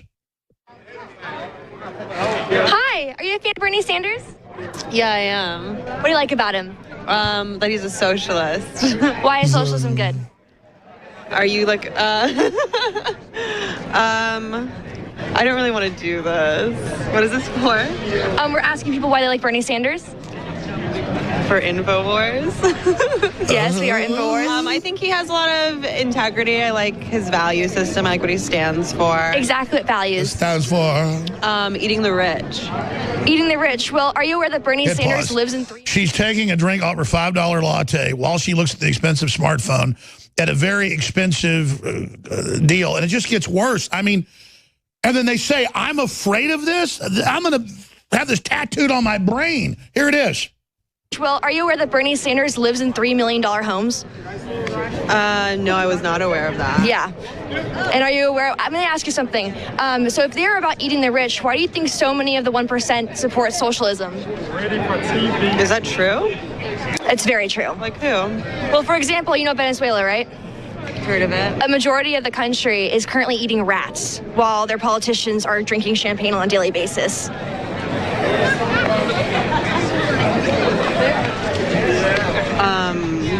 Check the phone. But that's not the 1%. The 1% of Venezuela. I'm talking about America. Well, I'm saying... Pause again. See, it's America is the problem. Continue. Sanders were president, right? And he wanted to bring the same ideas as for socialism into this country. Yeah. Do you think that we would benefit? Yeah. But I just told you Venezuela is eating rats. But I just want people to have health care, honey. I don't want, like... Well... Oh, my God. Oh, my God. People have, like, worms in your brain, honestly. You have, like, worms I mean, you're the one who in your can't brain. answer the question. What question? The question If you showed it, pause. If you showed a bunch of school children, both these women, and said, who's got worms in their brain? I want it for here. We're going to come back and let Paul Watson finish up. And then we've got great First Amendment. I want everything free. I would have asked, man, you got a nice smartphone. Man, you're here $3,000 being South by Southwest. Where are you staying? You know, if you don't like free market, go somewhere to a third world hellhole, you dumb moron. But this is who they hold up. They teach you to worship the failure, like the CIA funding ugly art and ugly architecture. This woman's it. She's the symbol of ugliness. Well, you found it. This is where we're fighting for the republic. We're trying to restore the country to its axis of renaissance. Here it is, Daily Mail. They're all reporting it. UK sharing hate post online could lead to 6 months in jail under newly proposed rules. And then a liberal like Count Dankula, who makes comedy videos like Charlie Chaplin or John Cleese making fun of Hitler, had the dog Heil Hitler. They're saying he's facing 6 months to over a year in prison. So this is real. And joining us for the rest of the hour is Mark John Randazza of Randazza.com. He's a very respected First Amendment lawyer out there across the country. I've asked a lot of people, hey, who's really good? They're like, well, Mark Balin, Mark Randazza. There's a lot of guys that are older than them that were also famous for that are retired. But the law firm I've got in D.C. represents the Bushes and people, but they're representing me on a bunch of these, fake things that are going on with the whole Sandy Hook deal. I'm not saying Sandy Hook's fake. I'm saying the fake lawsuit against me is filled with lies and all the rest of it. But this is the whole lawfare situation. But we're finishing with Paul Watson. This all ties together. Paul, from the UK, what do you make of Vice and Kid Vogue and all of this Teen Vogue with this young woman who looks like she's about 25 at South by Southwest, $3,000 ticket for the full ticket. She's got a smartphone. She's got the most elite ticket you can get, according to her lanyard. She's got fancy clothes, all this stuff. She's with some, rich looking dude, all dandied out. And she's saying she wants socialism, but only for America, but knows nothing about Venezuela. Then they hold her up as this genius and say our reporter is a moron and that we're scared of this interview. And I finally watched it. Why do you think they take the most collapsed, stupid, moronic people, and we'll play some of her in a moment, so just play it from anywhere. She sounds like an idiot. What is this tactic? Like the CIA putting up ugly architecture, ugly art to like make ugly or stupid the new avant-garde? What is this, Paul? What is this tactic? How do we quantify this? Well, you could say the left can't meme. I mean, if this is their big hero, this is a woman who gave an interview saying capitalism is evil. She's got her head buried in an iPhone. I don't see Venezuela, I don't see North Korea producing many iPhones, Alex. I mean, she's been given a platform by Vice. They love her. They've done like 3 articles about her, calling her an extremely chill woman. In other words, meaning an apathetic, Dumbo moron who can barely talk, who responds to the question about Venezuela by saying, heard of it, heard of it. This is their big hero, a drooling idiot who can barely talk, who has no arguments, who is a complete hypocrite. Of course, Vice.com gives her a platform. They give a platform to some other very interesting other people.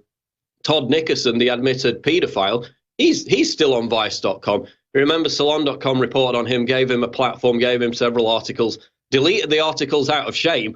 He's still on Vice.com. They've got no standards. And remember, he shows a 4-year-old girl. They've literally taken a drooling idiot who knows nothing about socialism, who knows nothing about the fact that to fund government programs like healthcare, you need a creator class. You need wealth at the top. Otherwise, it doesn't get paid for. It collapses literally into people eating zoo animals and rats. They're like, oh, my God, she said they're eating rats. They are eating rats, right? Can you do a Google search? Venezuela's collapsing. Their currency's worth less than video game currencies at this point. This is the end game of socialism. It's killed millions of people throughout history. Oh, but this is cool and trendy now because this idiot drooler who can barely talk says some chill things in response to actual questions. If this is the best they can do, then they're struggling big time. Now, Tommy Robinson, they want to put him in jail. They've been talking about it under this new UK regulation, not even law, Paul, in closing, for saying 88% of rapes are Muslims. Well, I mean, that's in the statistics. But, hey, all they've got to do is do what Finland's done now and a few other countries where their high court has ruled that they're allowed to rape children. So a 20-year-old can rape a 10-year-old, and it's not rape because that's the Muslim culture. So we have literal rape culture from Islam being defended. Meanwhile, they put up a statue in Florida of the famous sailor kissing the nurse, and she said she liked it. By the way, he did it in front of his wife, the sailor did. That's how stuff was, when baby boom was about to happen. They just beat the Nazis. They actually compared this to Nazi oppression, though, in these articles and call it rape culture. Ladies and gentlemen, well, let me tell you, beating Hitler and, losing family members and losing your brothers and your sisters and everybody and the people that lived, there was an orgy when everybody got back. Sorry, that's how it works. That's not rape, ladies and gentlemen. But let's look at some of these rape photos. There's some so powerful vintage photos of soldiers kissing their loved ones. Look how evil this is, that man and woman loving each other. This has got to stop. This celebration is so horrible. This is so evil, Paul. Look more. Again, viewer discretion advised nowadays. These photos are just absolutely terrible. Nothing like beating Hitler to drop the panties.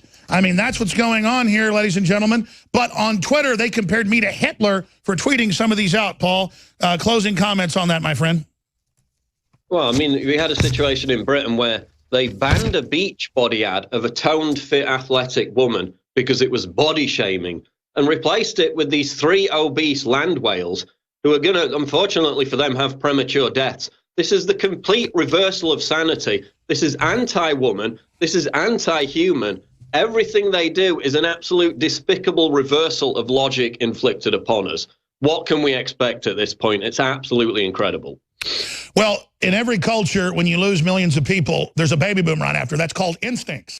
All right. I couldn't think of a better time to have Mark Randazza, a leading First Amendment lawyer, here in studio with us. I'm not having my lawyers on about particular defamation cases against me by the Democratic Party using the families of Sandy Hook and using others to basically try to build a case to go after the Second Amendment, First Amendment.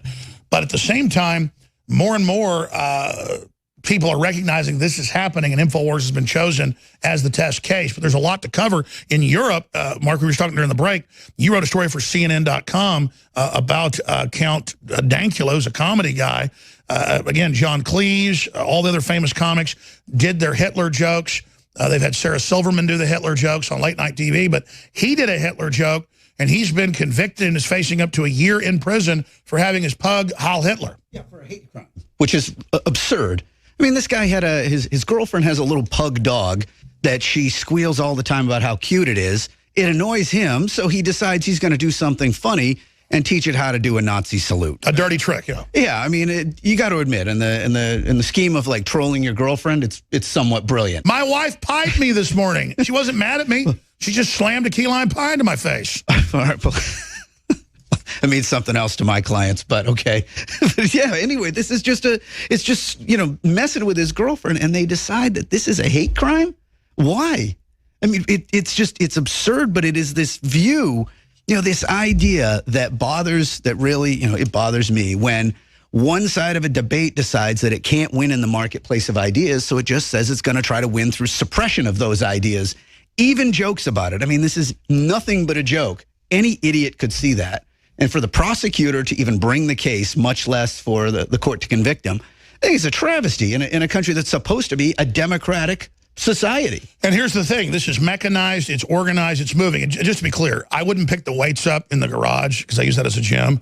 And it became a joke for days that I wouldn't pick them up. And I said, she's not my mommy. And then I'd asked her to get me a key lime pie like a week ago, but I didn't ever eat it. So it was a friendly joke, but she did pie me. Sure, hey. Yeah. While I was laying there doing flies, all of a sudden my wife goes, bam, key lime pie. It was kind of fun. Well, if she had put a swastika on the pie, you could charge her with a hate crime, I suppose. Absolutely. But yeah, so he's flirting with his girlfriend, messing with her. And plus, it got millions of views. He made money off of it. He's a comic. How can Charlie Chaplin do it, or how can John Cleese do it, but this guy can't do it? I don't think it has anything to do with what the guy is. I think it has to do with, people who want censorship are going to try to push the envelope at every opportunity. And, right now, it happens to be that this is much more the purview of the left, at least in the West. That wasn't always the case, and heck, I've got shoes that have been around longer than it's been a liberal value to be in favor of censorship. How did they completely flip since Trump got elected? They're now, we want to end it. It's evil. Get rid of it. Because so few people are committed to neutral civil liberties, and they're more committed to tribe. So they decide if they can use censorship to further their views. I mean, I remember back in the Bush administration, his entire Justice Department was devoted to shutting down pornography because or rappers. They wanted, and before that, you had Tipper Gore. My God, Al Gore's wife. And the left was all freaked out about it. But I mean, now here's why they're doing it. The left before was making money out of Hollywood and all the smut and the porn and the rest of it. They wanted to break down society. I'm not saying censor people, but I have my comment on what they were doing. Now they have the tools with social media and big tech. So now that they have the Ring of Mordor, they're putting it on. I agree. You see this with people on the right being systematically no-platformed from, not just from media sites, but from YouTube, from Facebook, from Twitter, and now from PayPal and Stripe. If any company decides that it doesn't like the kind of thing you have to say, you're off. Now, and that's exactly what Mark Balaam was telling me yesterday, my lawyer on this. He said, no, they're building towards a total no platforming where you're going to be in a ghetto. Just like the Nazis did, they're going to kick you off everything. They're going to try to bankrupt you, which they admit they're trying to do. Yeah, I mean, from a legal standpoint, I have to admit, they have a legal right to do that. They can decide they don't want them on here. You can decide, you don't like what I have to say and go to a break and kick me out of here. But when you invite that kind of one-sided debate, when you invite that kind of suppression of views that you don't like, you're doing something that is just not in any way healthy for a free society. It's not. Mark, I don't know if I totally agree with you. If a gay couple gets $500,000 because a Christian didn't want to bake their cake, I'm a libertarian. I say, hey, bake their cake, but hey, don't $500,000. Come on, give me a break. But if we're getting to the point where conservatives and libertarians are being discriminated against about being able to enter marketplaces, that's very discriminatory. I mean, if we said we're not going to let black people have a platform on YouTube or something, they're going to say, oh, well, that's racial. But if it's political, it's the same thing. I know judges have ruled, hey, you can refuse conservative service. Well, then where's that leading? It leads to a total war. Plus, we've got this larger issue where it's going to go tit for tat. I mean, take Amazon. They're not letting Christians use the platform for their whole program of charity. And so Christians need to boycott that. Look, that's, they may, when it comes to racial discrimination, we do have laws that are clearly against that. When it comes to political discrimination, there are some laws in California, for example. The Unruh Act has been interpreted to prohibit that. But that's really not it's not a slam dunk theory. It's one that I'm trying to push in some cases. But you're right that if we don't look at it just so much as a legal issue, but as a normative issue, you're right. At some point, this kind of speech doesn't go away. Where it goes is it goes underground. People will find a way to organize, reorganize, and then I think you're going to find it even more scary. I mean, the thing is, nothing has given, I think, the extreme right, the neo-Nazis, nothing's given them more credibility and more strength than the efforts to shut them down. I mean, in the past, when you'd have a neo-Nazi march, a bunch of people would stand around, point at them and laugh, and it would be a ridiculous spectacle of 5 or 6 guys, trying to cosplay Nazis. And everybody would laugh at them, and no one would take them seriously. But now when you have this organized effort to commit violence against them, to try to take them down off of any means of expression, well, then you wind up giving them just that little bit of martyrdom. You give them that little bit, that edge of now they're the rebel. Well, I was about to say, or take InfoWars, where Megyn Kelly edits tape of me saying that Hillary killed children in a basement. And I was talking about Hillary funding the Arab Spring. It's in the same clip. She just edited it and then played it. That's the defamation. That's the disinformation. That's the attack. And then they use that to try to deplatform us. That's going to cause a major Streisand effect for InfoWars. Perhaps, yeah. I mean, look, there was a time when I remember the internet companies just wouldn't listen to anything resembling censorship. The whole mantra in Silicon Valley was that, we are the free speech wing of the free speech movement, and, we're going to let the marketplace of ideas decide. But that's when they were getting total dominance over the web. Now that they've got 90+% total control, they are the internet. Now that the internet has been privatized to these multinational groups, Google's bigger than most governments, they're now rolling up the trap. And they're not accountable. And, what really bothers me is that it's almost like it's an experiment.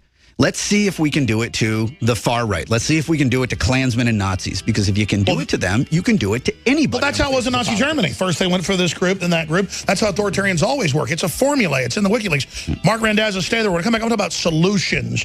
What do we do to turn the tide and defeat this? Because the censorship is here. Europe already arrests you if you say, hey, a Muslim raped a little girl. You're arrested. England's now putting that in. It's coming here next. This is draconian.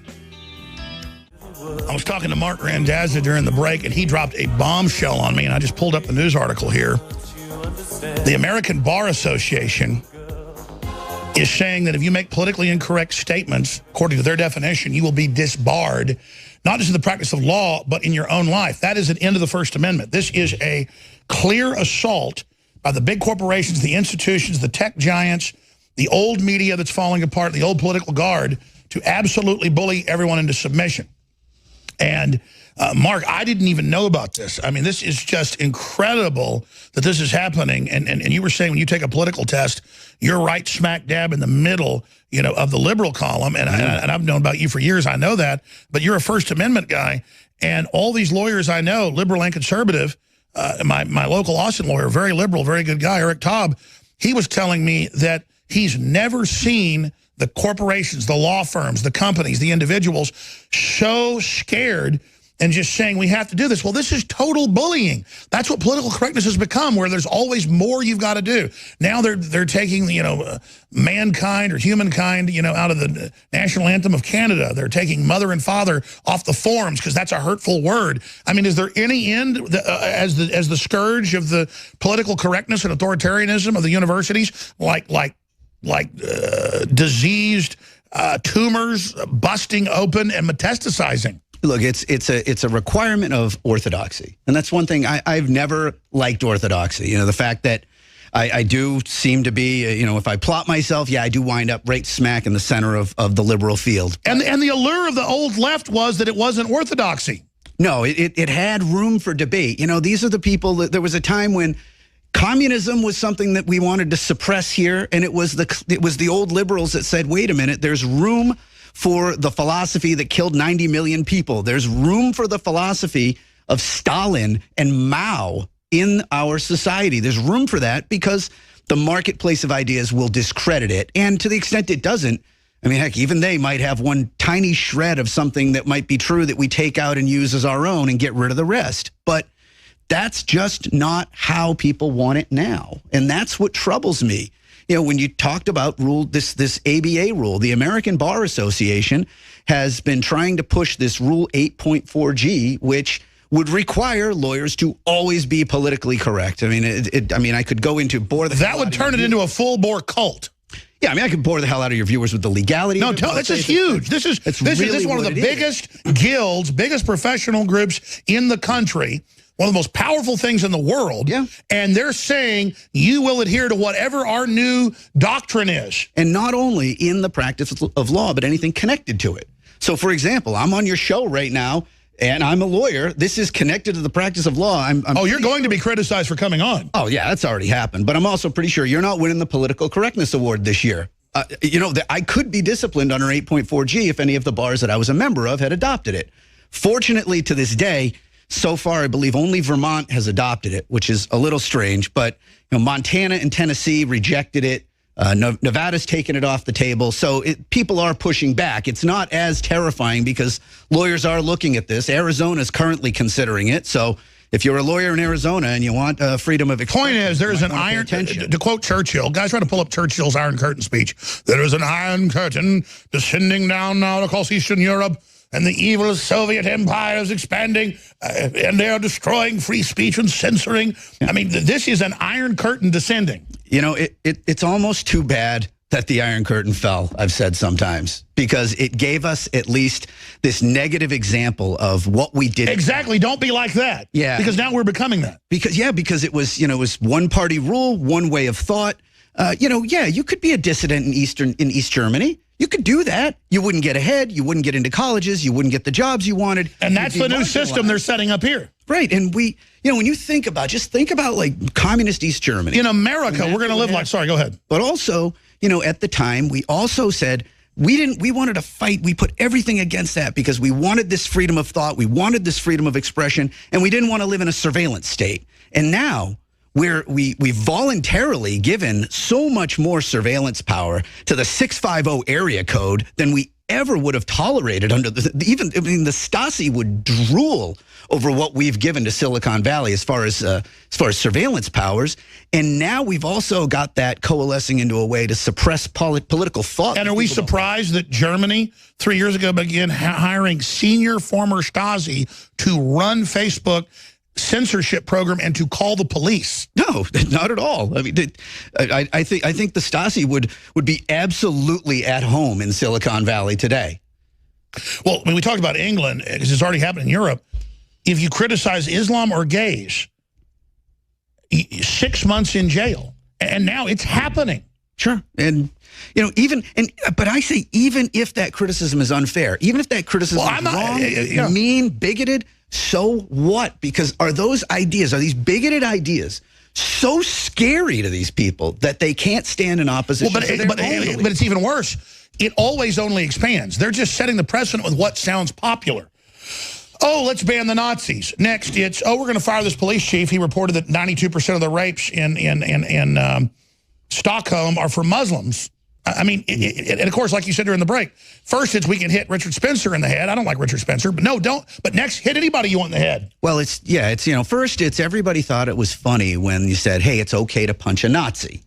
And then it becomes, you see it right there on the screen. Now, that's okay. Why? Because you disagree with his politics? You cross that speech violence divide, and you are the one firing the first shot. And then what would happen if Spencer knew how to fight, and then he broke that guy's neck?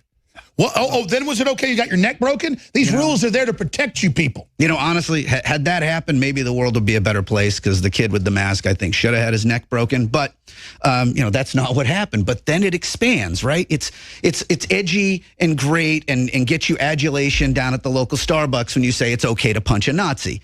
But then But suddenly they define me as a Nazi and say... That's the problem, yes. The ever-expanding definition of Nazi to these idiots is anybody who isn't 100% in their camp, and they demand such political orthodoxy that you see them also eating their own. I mean, eventually, you're going to have only one person left on the left. I was so politically blind growing up and everything. I didn't even think when I married my first wife that she was half Jewish, what that meant, and the white supremacists hating my kids. And then I get to have my sister's Korean adopted, my kids, you could say are part Jewish, whatever, I'm proud of that. The point is then the Nazis hate me, but then the left calls me a Nazi everywhere when there's not anything racist I'm even saying. Well, and they go, that Nazi doesn't even deserve to be on the air. Right, because everybody who doesn't agree with me is a Nazi. I mean, that's really where it's going. And then you extrapolate that to, well, violence and other forms of suppression are okay against anybody who's a Nazi. But if you expand that view, next thing you know, you're left with, Nazi just means somebody that I want to punch if I'm on the left. Well, use the real Nazi analogy. They did it with the Jews and a few other groups first. And as we know, by the end of World War II, then if a richer Nazi wanted somebody below him's money, they just called him a spy and took their stuff. And pretty soon it was mainly Germans who'd been serving the Reich and like people that Hitler was jealous of. Oh, suddenly Field Marshal Rommel, you're a Jewish agent. We're going to make you commit suicide. It just expands. Wasn't that because he tried to kill Hitler? Well, he did too. Yes. Yeah, I mean, that's a little bit of a reason. Get you in trouble. You try to kill the dictator or even the democratically elected president. Yeah, you get in trouble. But still, you did show you're a little bit of a history buff there. Well, tiny, but not enough that I could debate it long. But I can definitely say that Rommel. They think Rommel knew. He actually wasn't. But yeah, they wanted Rommel to lead Germany into a peace deal, and Rommel had agreed that day. They were already surveilling him and then killed him that day. Yeah, I mean, look, all my knowledge of it comes from that movie Valkyrie, so it's a good movie. It's very accurate. That was a great movie. But really, if this comparison, when you try to compare anything to Nazis, it doesn't work. You know what's like Nazis? Just Nazis. Even neo-Nazis of today. No, but I agree. But if you want to do a parallel of youth brigades, hitting people in the head with bike locks, calling for other people to have their speech taken, and calling to be able to use violence exclusively against somebody else, that's pretty Nazi-like. Look, we don't have to call it Nazi-like to make it wrong. It's authoritarian. It is. And we'll be right back. Stay there. Stay with us, folks. I should have introduced Mark Randazza as the guy that represented the Daily Stormer. You name it.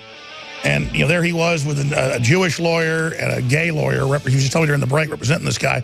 And when they were taking his website down off the providers, people thought it was a hoax. Liberal media was like just a year ago, oh, whatever, Daily Stormer, you're just doing this. No one's trying to take you down. Now you have the court case, all of it. A year and a half later, take Alex Jones down. You know, he's a horrible criminal. And then they misrepresent what I've said. It's bad enough if I was really a Nazi, you shouldn't take me down. But then they lie. So can you speak some of the Daily Stormer model? Because, again, they start with something really unpopular. Right. People don't believe what's happening in America. Not even a defamation suit. Just you're not allowed to be online. And you told me you can't get into the details of it. But, well, let's just say this. You've been threatened before, and lawyers have, not to even represent people. Yes. I mean, frankly, that was worse back in the Bush years when I was representing pornography companies. I mean, I first started carrying a gun because I was getting emails from people saying that, you know, with Bible verses telling me that I should be taken out for representing pornography. AKA Larry Flint. Yes. So, you know, that's when I started carrying. So people ask me. By the way, Larry Flint used to publish my articles when I was exposing Inside Job, 9/11, or all this stuff. But as soon as I supported Trump, yeah, well, you know. But my point is, when Bush was in, I was he is. When Bush was in, I'm supposedly a communist.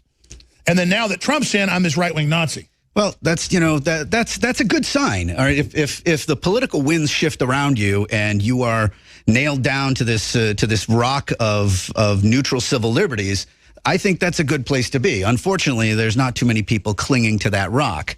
But, you know, to answer your inquiry here about, you know, what happened to the Stormer. I mean, I don't like anything on the Stormer. I'd never read it before I represented it. It attacks me a lot. Hey, sorry, you know, but I don't. The only times I saw it, it was vicious. Is it still up? It is. But guys, I'll prove this. Type in alexjonespodcasT.com. And I mean, I hardly ever look at it, but the lies on there. Go ahead. But you know what? That rat it has his right to have that up there. That's how I look at it. He has a right to express himself, but also, not only is it good that he has that right, but I think it's good that we let people like that express themselves. If you want to defeat that idea, bring your own idea. But unfortunately, what's happened is people who want these ideas down, who, I mean, I don't understand what it is about that somebody who feels that their arguments are so impotent, so weak that they can't stand to have this website up. So they go to the domain name servers, they go to the domain name providers and tell them, yank their domain name. Then they go to their web host, yank their web hosting, yank all their banking ability, and drive them completely underground. That has done more to help this guy. Here, go back. There it is. ADL shill, Alex Jones. Here, let's pull up the Daily Stormer. I don't mean to interrupt you, but sure, hey, it's for TV viewers. Go back. It's your show. Yeah, no, it's your show when you're on. Scroll down, guys. Go ahead.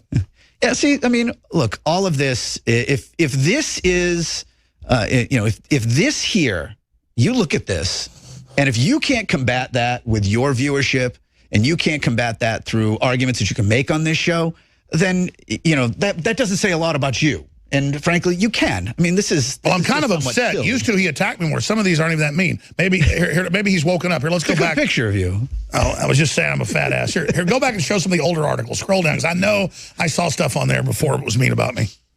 Yeah, I mean, look, of course, they're Nazis. They're not nice. I mean, that's part of the philosophy, right? But you're not going to look at feel-good pieces on here. But this is part of the marketplace of ideas. The way you defeat these ideas is you don't buy them and you bring other ideas forward. I mean, I don't know of anybody who's ever been mentioned on this site that is probably proud of themselves, you know, or at least proud of the article, except sometimes, you know, heck, sometimes I'm pretty proud of the people who criticize me. I mean, Westboro Baptist Church did a video criticizing me and, you know, threatening me with fire and brimstone. And the day that happened, I called my mom. I was like, hey, Mom, I've arrived. Westboro Baptist Church is protesting me. So, you know, well, I confuse all the Daily Stormers and Stormer this, Stormer that, but I know some of those Stormer sites have attacked. There's a little bit of attacks in there, but not what I remember. But that was years ago. I don't even pay attention to that stuff in so long. It makes my head hurt. Yeah, I mean, look, Nazi ideas are silly. I mean, that's why. Sure, but this obsession with it, we have the new authoritarianism, not the Nazis 70 years ago we're facing. And so I think your point about the Nazis were the Nazis. Yeah. Moving on now. What would you call the modern authoritarian left then? Look, there's something new. I mean, this is a new thing. What do you call it? It's beyond. I don't have a label for it. You know, maybe we could invent one, but really, legal terrorism? I don't think it needs a label. I think you just need to look at it and see how utterly scary it is. You know, remember when I remember when Silicon Valley was this great thing. It was going to disrupt everything, and these big closed fortresses of companies that had run everything forever were going to start to lose some ground. And now it's meet the new boss, worse than the old boss. That's the problem. You know, we're going to be down to 5 CEOs who run everything. And heck, at least an authoritarian government is at least in some ways accountable to something. These are completely unaccountable. I mean, well, you look at how Bezos is so cold-blooded about everything and so mean and anti-liberal, and how he basically pays no taxes, and then he's funding all these groups pushing for the middle class to have higher taxes. He's such a hypocritical villain, man. Yeah. And then I find out he's in my business. He's got the Washington Post calling me a snake oil salesman when I sell supplements that he sells as well. I mean, it's just, come on, dude. Well, this is how, I mean, this is the result of letting these companies have so much immunity and so much control. I mean, you look at Google, and Google used to have, used to be, don't be evil was their motto. And now I think if you wanted to have a similar motto today, it'd be don't be Google. I mean, Google is one of the most. Ooh, did you invent that? Said don't be evil, don't be Google. Yeah, I'm going to sue anybody who uses it. No, I'm just. No, I'm serious. Hey, get that domain right now. Our guy's in there. I want don'tbegoogle.com. Get it. I must have it. We got to get you as one of our legal analysts here on air. Only if you wear a swastika armband. I'm not going to do that. Not now, nor have I ever owned one. It's a joke. I have an Italian flag kippa, but, that's about it. You can have that. That's good. We like Italians. Anyway, seriously, though, expanding on this, without getting into the details of my cases, my lawyers don't want me to, obviously. Right, that would be a bad idea. What do you make of this, the assaults you've seen on us? Look, you've read the lawsuits. I have seen, let's just generalize to the number of what I call slap suits that have been filed against people for political reasons over the past couple of years. They have always been there. There have always been slap suits. There have always been people who try to silence others through, the process is the punishment sometimes. As you're probably aware, I'm sure you write a lot of big checks to your lawyer. Lawsuits are expensive and they feel extremely wasteful.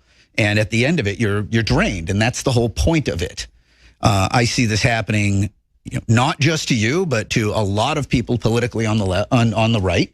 And the point of it is to drain you, to make sure that there is a price for expression that perhaps you cannot pay. And that is just completely disgusting to me. And what's even more disgusting is when you see cases like this that aren't just thrown out. I mean, they really should be thrown out. And there's, for example, in Charlottesville, there is a very large lawsuit going on right now against the guy who drove the car into the crowd of people. That guy should be sued. I can't see any justification to let him off the hook. Absolutely. But then also the list of defendants is anybody who talked about going to Charlottesville. Anybody who said, let's go to Charlottesville for this protest. They're now saying anybody that showed up, they're even calling reporters that showed up who weren't part of the alt-right. They're calling them alt-right and saying they need to get in trouble. Briefly, speaking of the devil, if you stand with us and buy the products, which are already excellent, that you already need, all this garbage will not bring us down. But if it is able to bring us down, ladies and gentlemen, and we're confident that it won't, and I'm not just confident, we're extremely confident, then it will set a precedent for the entire world. But I've talked to the top lawyers across the country. They now agree that we are the test case to try to end the First Amendment in this country. And you hear what they're doing to the American Bar Association, trying to get those rules through where they have no free speech. It's time for lawyers, too, to stand up for free speech like Mr. Randaz is doing. And it's time for listeners to understand we make it easy to support us. We've got 50% off super high quality, concentrated, fluoride-free organic toothpaste fortified with iodine, tea tree oil, colloidal silver, peppermint, you name it. The Children's has all that in it, but the tea tree and the peppermint is just too strong. We have the 3 immune gargles and the mouthwash with colloidal silver, iodine, and more. They're all there. Super next level. We're talking 16 ounces of the silver Sol solution, one of the best types out there. I have not really hyped this up enough, the immune gargle, how great it is, but it's all set to sell out. I'm still putting it out there because I want you to see how great it is to keep reordering it. So I'm enticing you. Now, the combo pack's brand new, so there's no reviews of that. Thousands of 5-star reviews for the individual products, free shipping on it, 50% off. We have the ultimate turmeric formula, 95% curcumin level, Body Ease.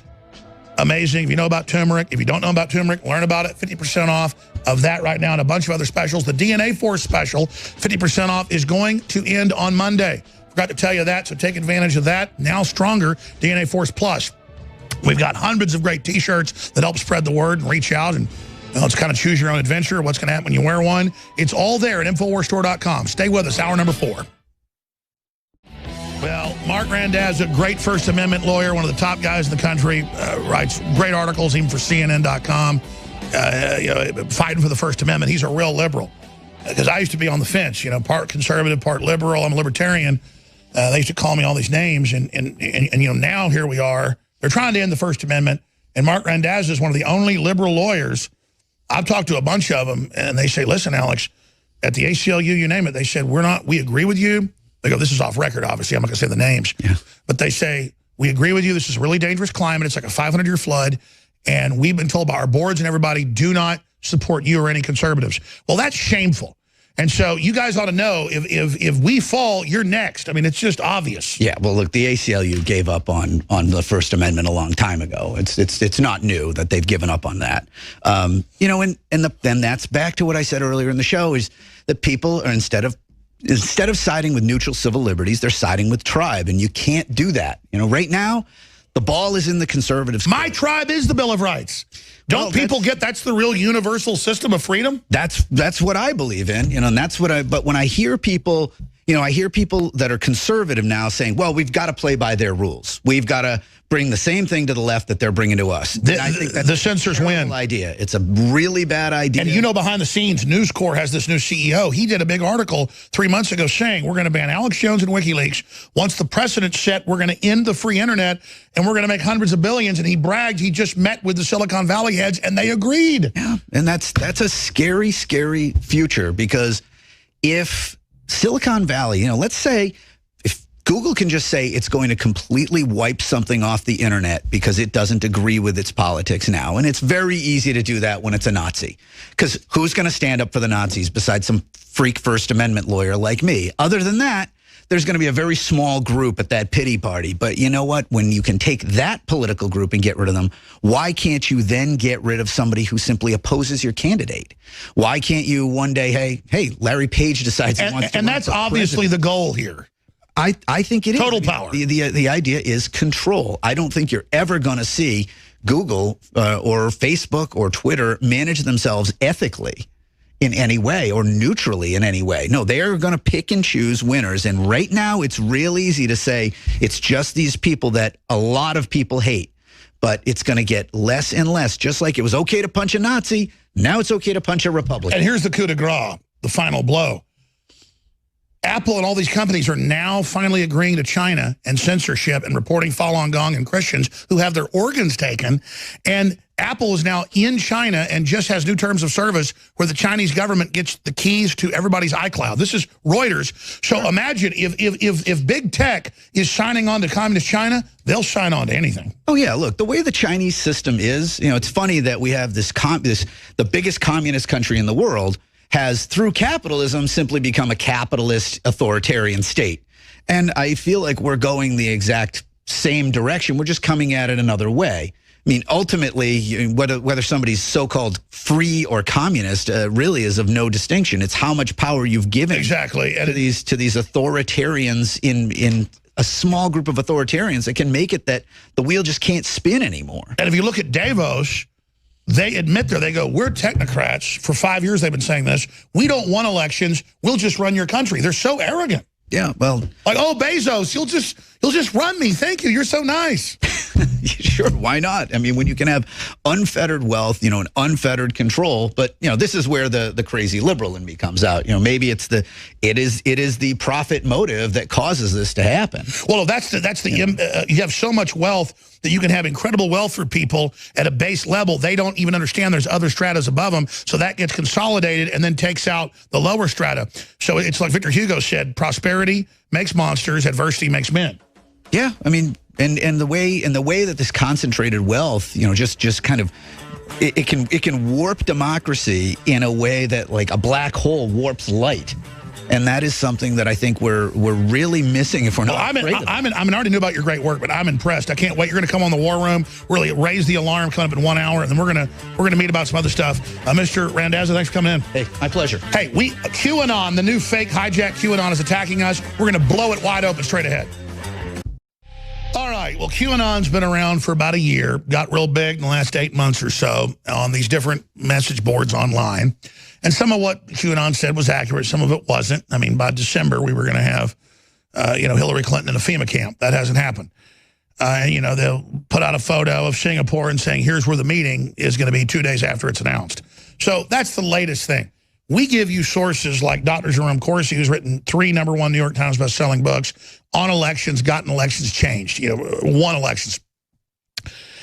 We have, guests like Rand Paul, like Donald Trump, and we have all these guests behind the scenes, all this intel, and we have sources without getting into too many specifics in, currently in Dev Group, formerly in Dev Group, in the CIA, in covert action, direct action, analysis. All of it who are patriots. And we know that Trump was recruited 2 years before he ran by these groups who decided not to run a coup against Obama, but to try to run an operational information war to reboot the republic. And so I'd ask Corsi, because 2 months ago I told Corsi, I said, I think QAnon's been compromised. And I'm getting information from my Pentagon sources who knew some of the people in kind of a consortium who agreed to put out information out of CENTCOM in Florida that they thought was informative via this pen name QAnon. And then a few weeks ago, I told Corsi, I said, I don't want to report on this anymore because I think it's a load of bull and it's been compromised for my sources. Well, I talked to one of our sources who can't come on today. He came on yesterday, Zach. And when Zach's name's known, his family's well-known. He's well-known. His family's involved high level with Eric Prince, high level with Trump, high level with Middle Eastern royalty. Yeah, Zach connected to that.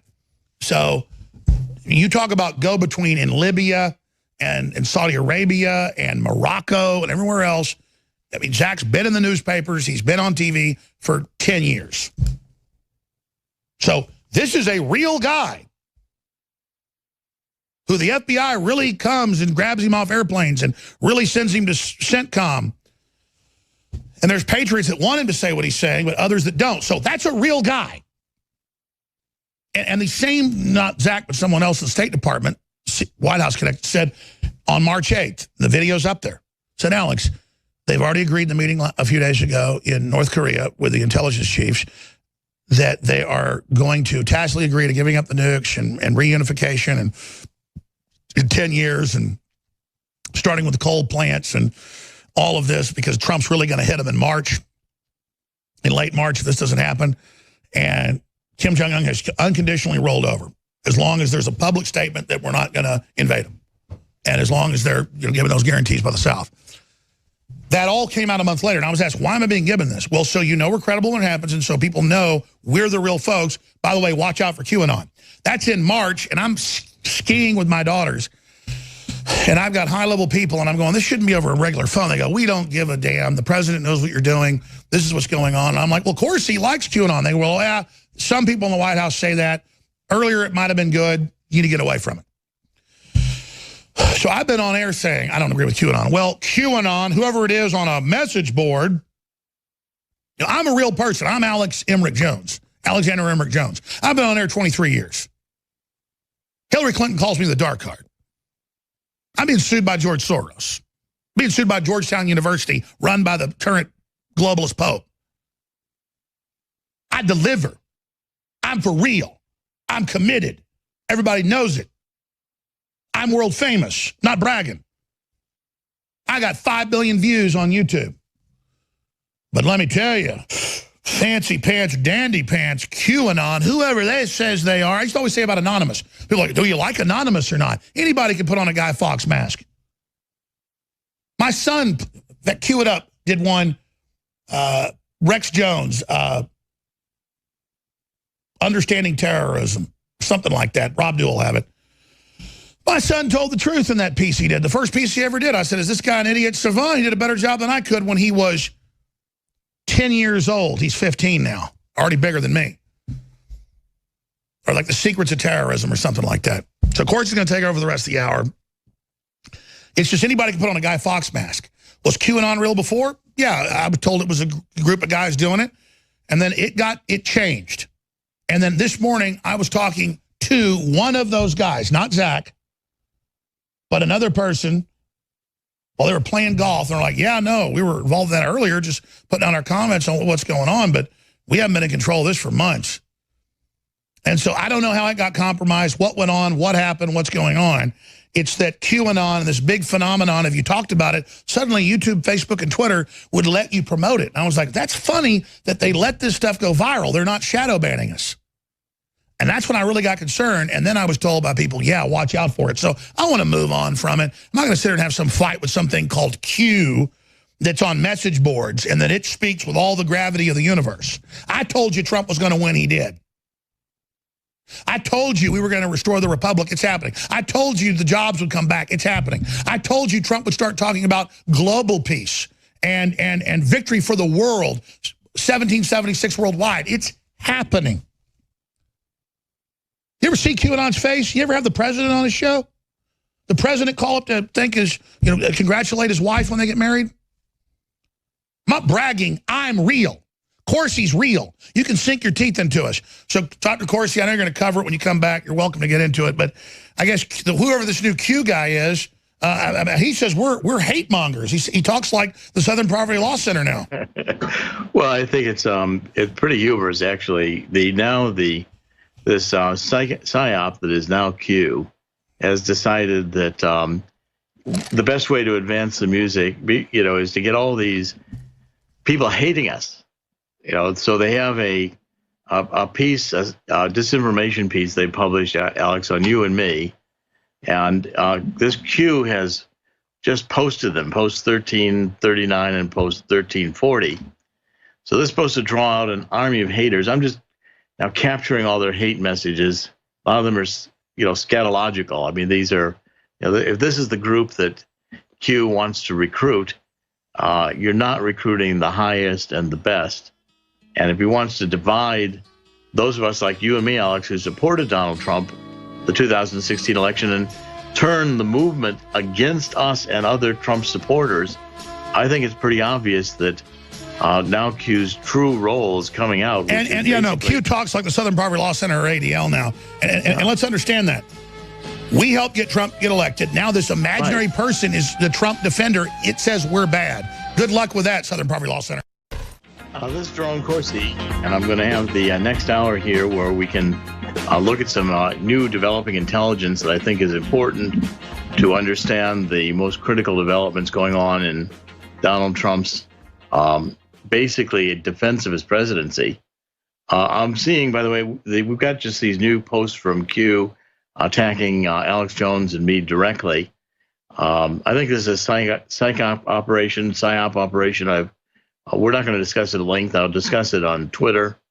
I'm encouraging everyone who's impressed by this new Q to continue the scatological kinds of abuse you're doing, attacking me. It's kind of amusing when I look back at the attacks I've had on Unfit for Command in 2004, and then in 2008, it goes on with the Obama Nation when I opposed Barack Obama. It looks like the same group of Soros and Saul Alinsky communists have joined the Q movement, because I'm getting the same kind of abuse I got in writing those books. I mean, it's going to be, it's actually kind of amusing.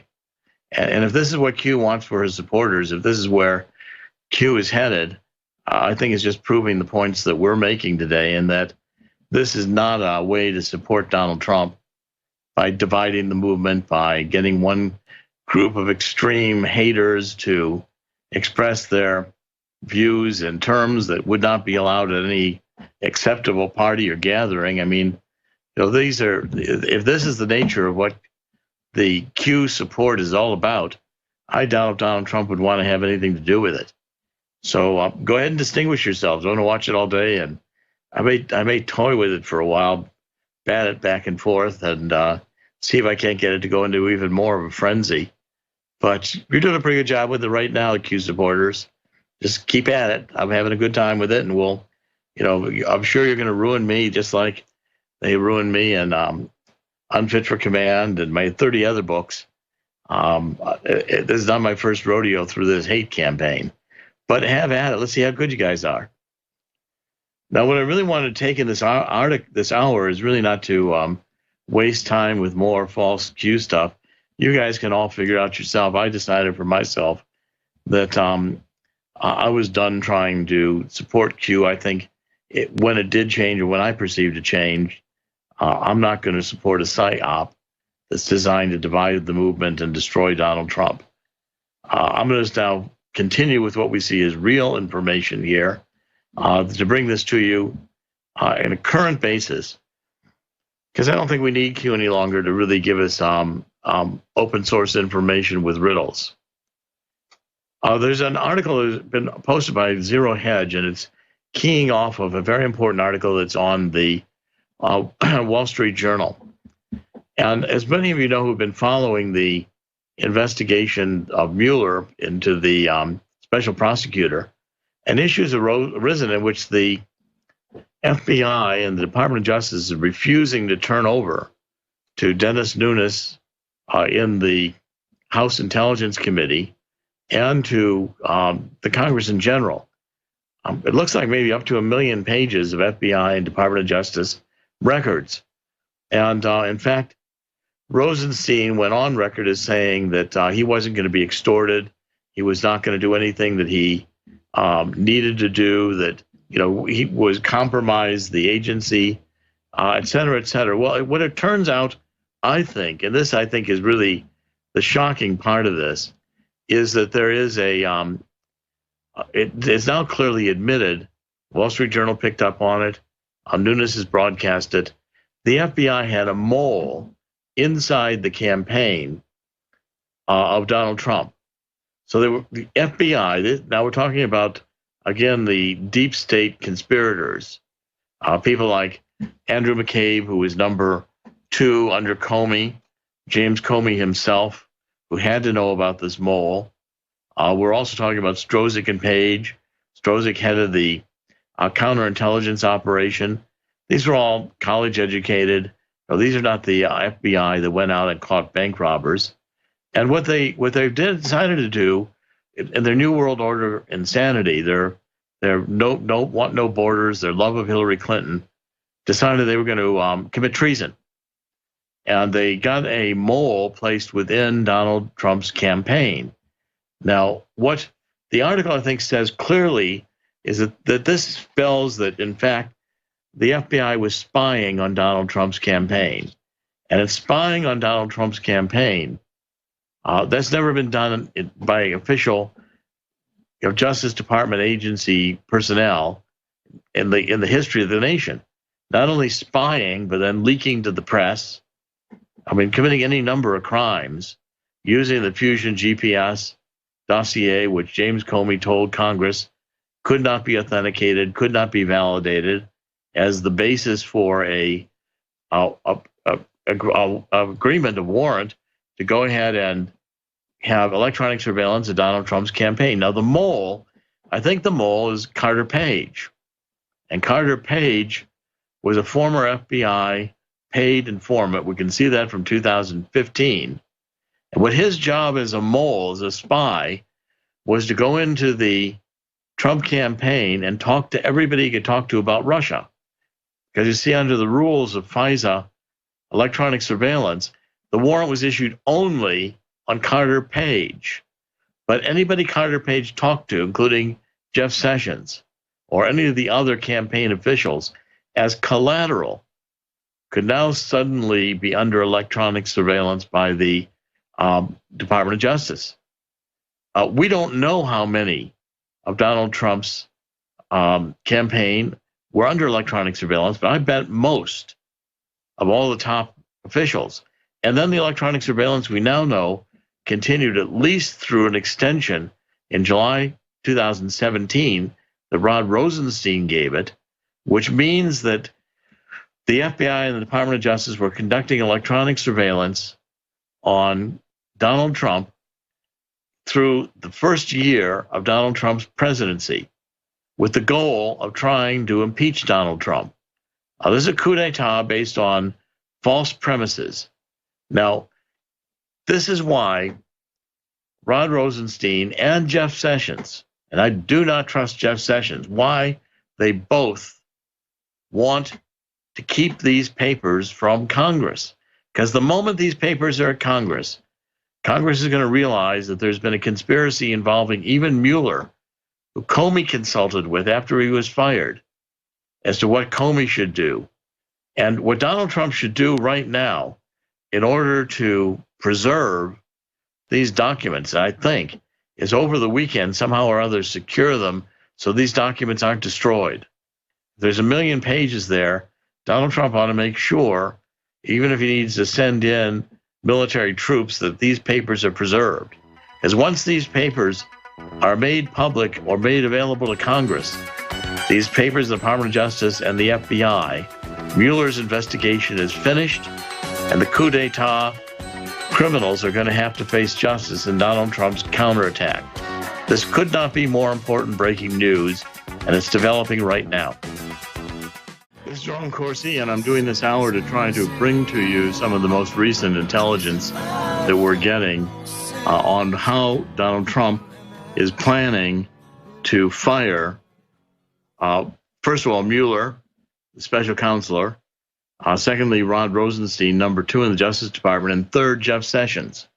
And I think the plan is developing very fast. If you just stay with me, we'll be able to show you the several dimensions of this developing plan. The first one being that we now know that the FBI hid a mole, a spy, within Donald Trump's campaign in 2016, while they were utilizing this fake Russian dossier in order to develop the idea of Russian collusion, which so far has not developed into any serious indictments. I'll talk in the next segment about the one indictment that has resulted from that. It does not look like it will result in a conviction. But at any rate, there's 1 million pages that the FBI is refusing to turn over to Congress, and Dennis Nunes has been demanding it. Now, and so far, Rosenstein even gave a little speech saying, stamping his foot and saying, I'm not going to be extorted into giving to Congress anything which I'm not supposed to give. Well, Rod Rosenstein then got a lecture on how the fact is that Congress has oversight rights over the FBI and the Department of Justice, and they can demand these papers. So it's essentially not a standoff, but it's a refusal by Rosenstein to do his job, comply with the congressional oversight request, which has led Congress both to develop articles of impeachment for Rosenstein and contempt charges for Jeff Sessions.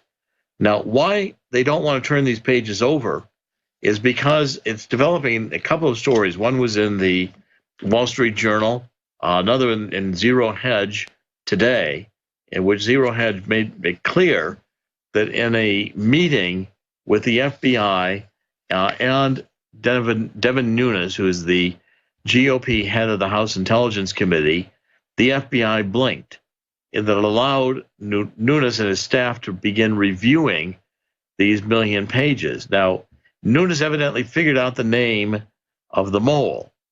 And this is, I think, the first step towards turning the tables, because once the mole is identified, once we know that if you think about it for a minute, once we know that the Department of Justice and the FBI, and I say this conspiracy started within the FBI, this coup d'etat conspiracy where Strozik and Page started exchanging these messages and decided they were not going to let Donald Trump be president.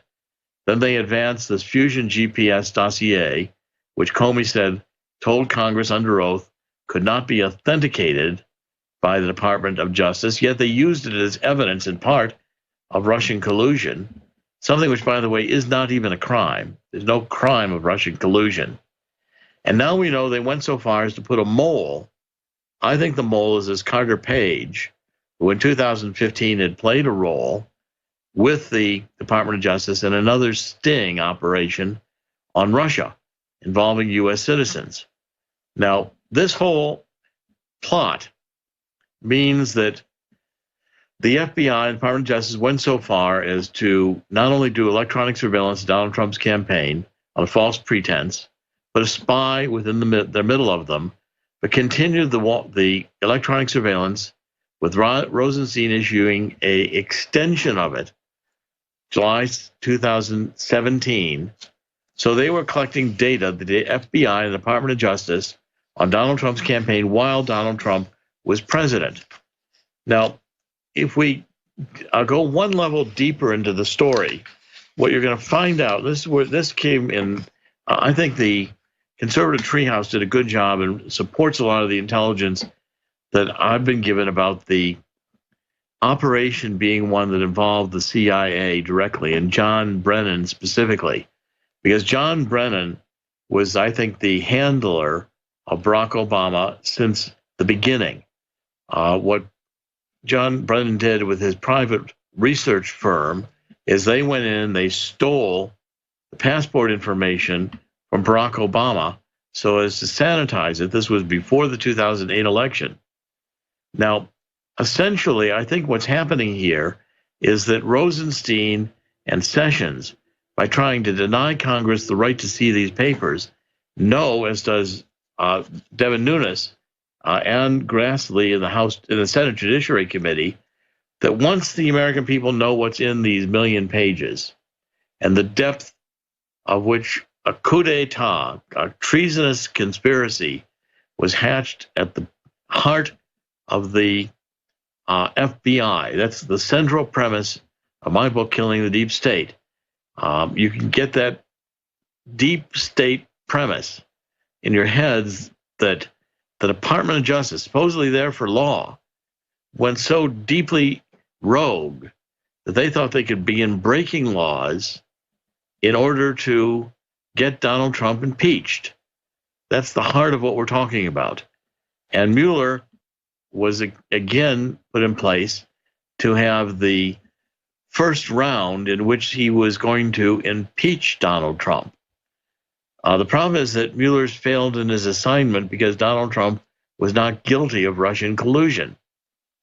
And if these pages get brought forward and we see the involvement not only of Rosenstein, Comey, McCabe, Strozik, and dozens of others in the FBI and Department of Justice, but extending over into John Brennan at the CIA. This is a giant criminal conspiracy we know goes all the way up to Obama and Hillary that ordered it. Let me just stop you there because you're going to take over in the next segment, but I've been sitting here watching and listening to you.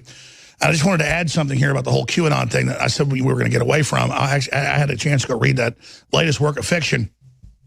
We just were moving away from it because we could see dozens of the predictions didn't come true. We got attacked. Now whoever this Q latest cutout is saying we attacked them. No, they attacked us. They attacked you. We're not good Trump supporters. We're actually Hillary supporters.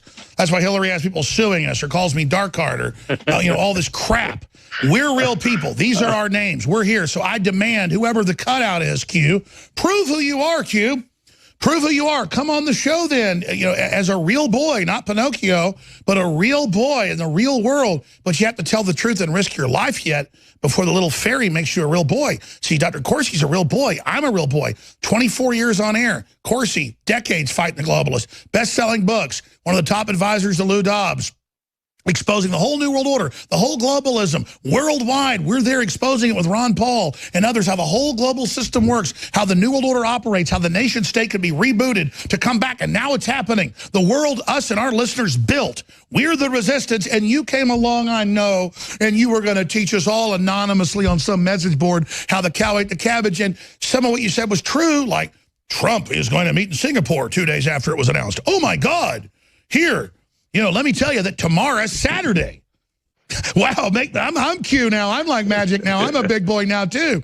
So I had a chance to go read it while I was listening to you. What a joke. So we're going to publish, Corsi. Why don't you write an article about 20 times QAnon said outrageous crap that wasn't true. Sure. We'll give whoever that is just what they want. We're so scared. We're pooping our little pants right now over you, the mighty whoever you are from the Clinton campaign or the Southern Poverty Law Center. That's what you write like. We're going to take on Soros and the globalists and the New World Order and Georgetown sue me and all the attacks, but my God, you're so good, QAnon. You expose Corsi as an evil Clinton operative and me. Oh, exactly. Oh, thank God you're here to save Trump. Thank you for all you've done. So again, ladies and gentlemen, Infowars.com, Newswars.com. Spread these live links. Coming up, War Room's got a jam-packed transmission in about 17 and a half minutes from now. And we absolutely need your financial support. Incredible products at InfoWarsStore.com and real T-shirts you can wear in the real world and meet like-minded people. You'll never see QAnon wearing a T-shirt, though. You'll never see the Southern Poverty Law Center doing that out of Alabama. No, no, no, no. They do other things when they're not being QAnon. The new Southern Poverty Law Center powered QAnon. Treason sold separately. This is Jerome Corsi, and I'm going to take this last segment, following up what Alex led with, and that is this attack on Infowars and on me and Alex personally that has been launched by QAnon today in posts 1339 and 1340. Now, one of the points I want to make, I can read, of course, in my Twitter feed, I can look at the notifications. And what's clear is that there's an army out there of posters who are ready to pounce. In other words, all the haters. This again, how do you identify a psyop? The psyop is going to be basically an attack founded on half-truths or part-truths. So you get an article posted on Reddit that is this long thread about how Alex and I had this conspiracy, and our conspiracy was really to steal QAnon's audience, build QAnon's audience up, and then steal it, which is pretty much of a joke. I think only a high school student would think that could work. And basically, when I supported Q, I did it because both Alex and I had intelligence and confirmation from pretty high up that this was legitimate for a while, but when it changed, all of our intelligence sources, mine I can verify for personally, alerted me to it that looks like an entire psyop stealing of the identity. Why? Because the Q, who was posting originally, well, I think was military intelligence, who was close to General Flynn, would never divide their group. A leader who divides their group by taking people like myself, who, was more than willing to continue to support Q, and Alex and I had our differences in terms of whether to continue or not to continue. I've always been wanting to take the best of what Q was saying when it was the Flynn military intelligence group. This group is not them. Even the syntax, the language is different in the posting. This is very formulaic. This is done by AI, artificial intelligence, that generates these kind of threads. And you can see you've got some points being made, and then routine statements that expand your thinking, et cetera. Then questions asked, and then predictions made that don't come true. This PSYOP Q is actually posting pictures. Alex was ridiculing the one of posting a picture from Singapore as if that was a big mystery after the White House announced that the meeting was going to be held in Singapore. So this is distinguished by several things. One is you've got open source information, and those who are decoding this, some medic or whatever, I can't remember the name of it, we'll take one of these Q's posts and just give you all the newspaper articles from which it's derived. But this is 100% open source. Then thrown in with some cryptic things and some conspiracy-like questions, and it mimics the original Q style, but it is distinguishable in its characteristics, which are largely hollow compared to the original Q style. And secondly, then, the real sign of a PSYOP, and by the way, I've been, I wrote on Fit for Command with John O'Neill in 2004, and we're just vilified by the Soros supporters of John Kerry. I mean, things that were said were just, outrageous attacks, personal, scatological, foul language, insults, threats, saying, we've lost our minds. And these are all generated in advance so that you push the button and the trolls pop into, and some people are here really, I'm sure, confused or, wanting to jump in on the hate bandwagon. But Q started a hate bandwagon. Reminds me also of when I published Abomination in 2008, or questioned Barack Obama's birth certificate. Again, the same kind of vilifying personal attacks. This Q is really interesting because he is vilifying me in particularly for writing a book, monetized it to sell a book. Monetized the Patriot movement to sell a book. First of all, if I wanted to monetize a movement, I wouldn't be saying that I'd be saying anything possible to keep the Q audience, even lying when I thought that it was no longer authentic. I have to tell you, though, that thank you, Q. I mean, this new Q for attacking the book, because now what you've done, people say they're throwing their book away and they want their money back and all these things. Well, I mean, this is classic troll stuff. Want their money back, we'll find. This is, there's nothing wrong with making a profit selling a book. Donald Trump, whom these Q supporters are supposed to be supporting, they just a little critical thinking. They're attacking the fundamental profit motive, that it's criminal now or somehow subversive to write a book and to promote it and expect to be paid for it. Well, Donald Trump gets paid for his books. And, when I was with WND, we wanted to sell the various Trump MAGA gear. Trump licenses all that. And the Trump organization sells it, I'm sure, for a profit. And they don't allow it to be resold. So, I guess Donald Trump is profiteering on the Trump train. Is that what it is?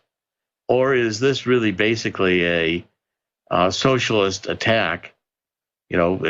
Profiteering, it's wrong to make money. That type of attack is usually left to George Soros and Saul Alinsky, disinformation artists. And if the Q movement is going to be swayed by a leftist socialist attack against writing a book and making money, calling that profiteering. By the way, that in the classic books on KGB techniques, profiteering ends up being one of the words they emphasize to use most. That and social justice, that capitalism violates social justice and is run by a group of people seeking to profiteer from class distinctions. So the current Q lines are pretty much communism 101. Pretty much communism. And this is the first time that Q in the entire movement since last October has decided to call out Alex Jones and me in order to provoke a controversy and a fight. What leader, developing the Patriots movement would not embrace someone like myself who, even disagreements with Alex in terms of when the Q movement had turned into a psyop. Now I'm convinced Alex is right. It is 100% cooperated as a psyop. And possibly I should have listened a little bit more carefully earlier on. But I found, the Q, when it was the military intelligence with General Flynn, were advancing some good information and were doing it in an authentic way. And I could take information that I had, my analytic information as an investigative journalist, and weave it together, and we could bring people along to expand to millions, the group that were following Q. That was always my stated aim. Now to have Q turn on us and attack us, some of the big supporters. I mean, I don't remember George Washington attacking Thomas Paine or saying Sam Adams. Now he's now really crazy. He's profiteering. Unless, maybe George Washington had a future vision and could say, oh, Sam Adams is going to be making a beer out of this. I mean, it's pretty ridiculous. And if I were to read you, some of these posts that are being attacked with right now are just too scurrilous even to bother to write. I've saved some of them. I may post later. But you're getting people attacking me with such a level of hate, such a level of intensity of feeling, scatological and other abusive references, to me and to my family, because we, I don't know why, because I guess I dared to say this had changed. It was now a psyop. And I guess QAnon, not being smart enough to figure it out, decided to prove it was a psyop. If this is the quality of people supporting the new Q, I'm not sure Donald Trump wants them. This army of rabble, I'd be much happier if they were supporting Hillary with this kind of vehemence. They sound like a little bit like they're, on just this side of Antifa. Give these people rocks and stones and they'll start throwing them. Q is basically misguided here philosophically. I don't know if he really understands the implications of saying the patriots are selfless.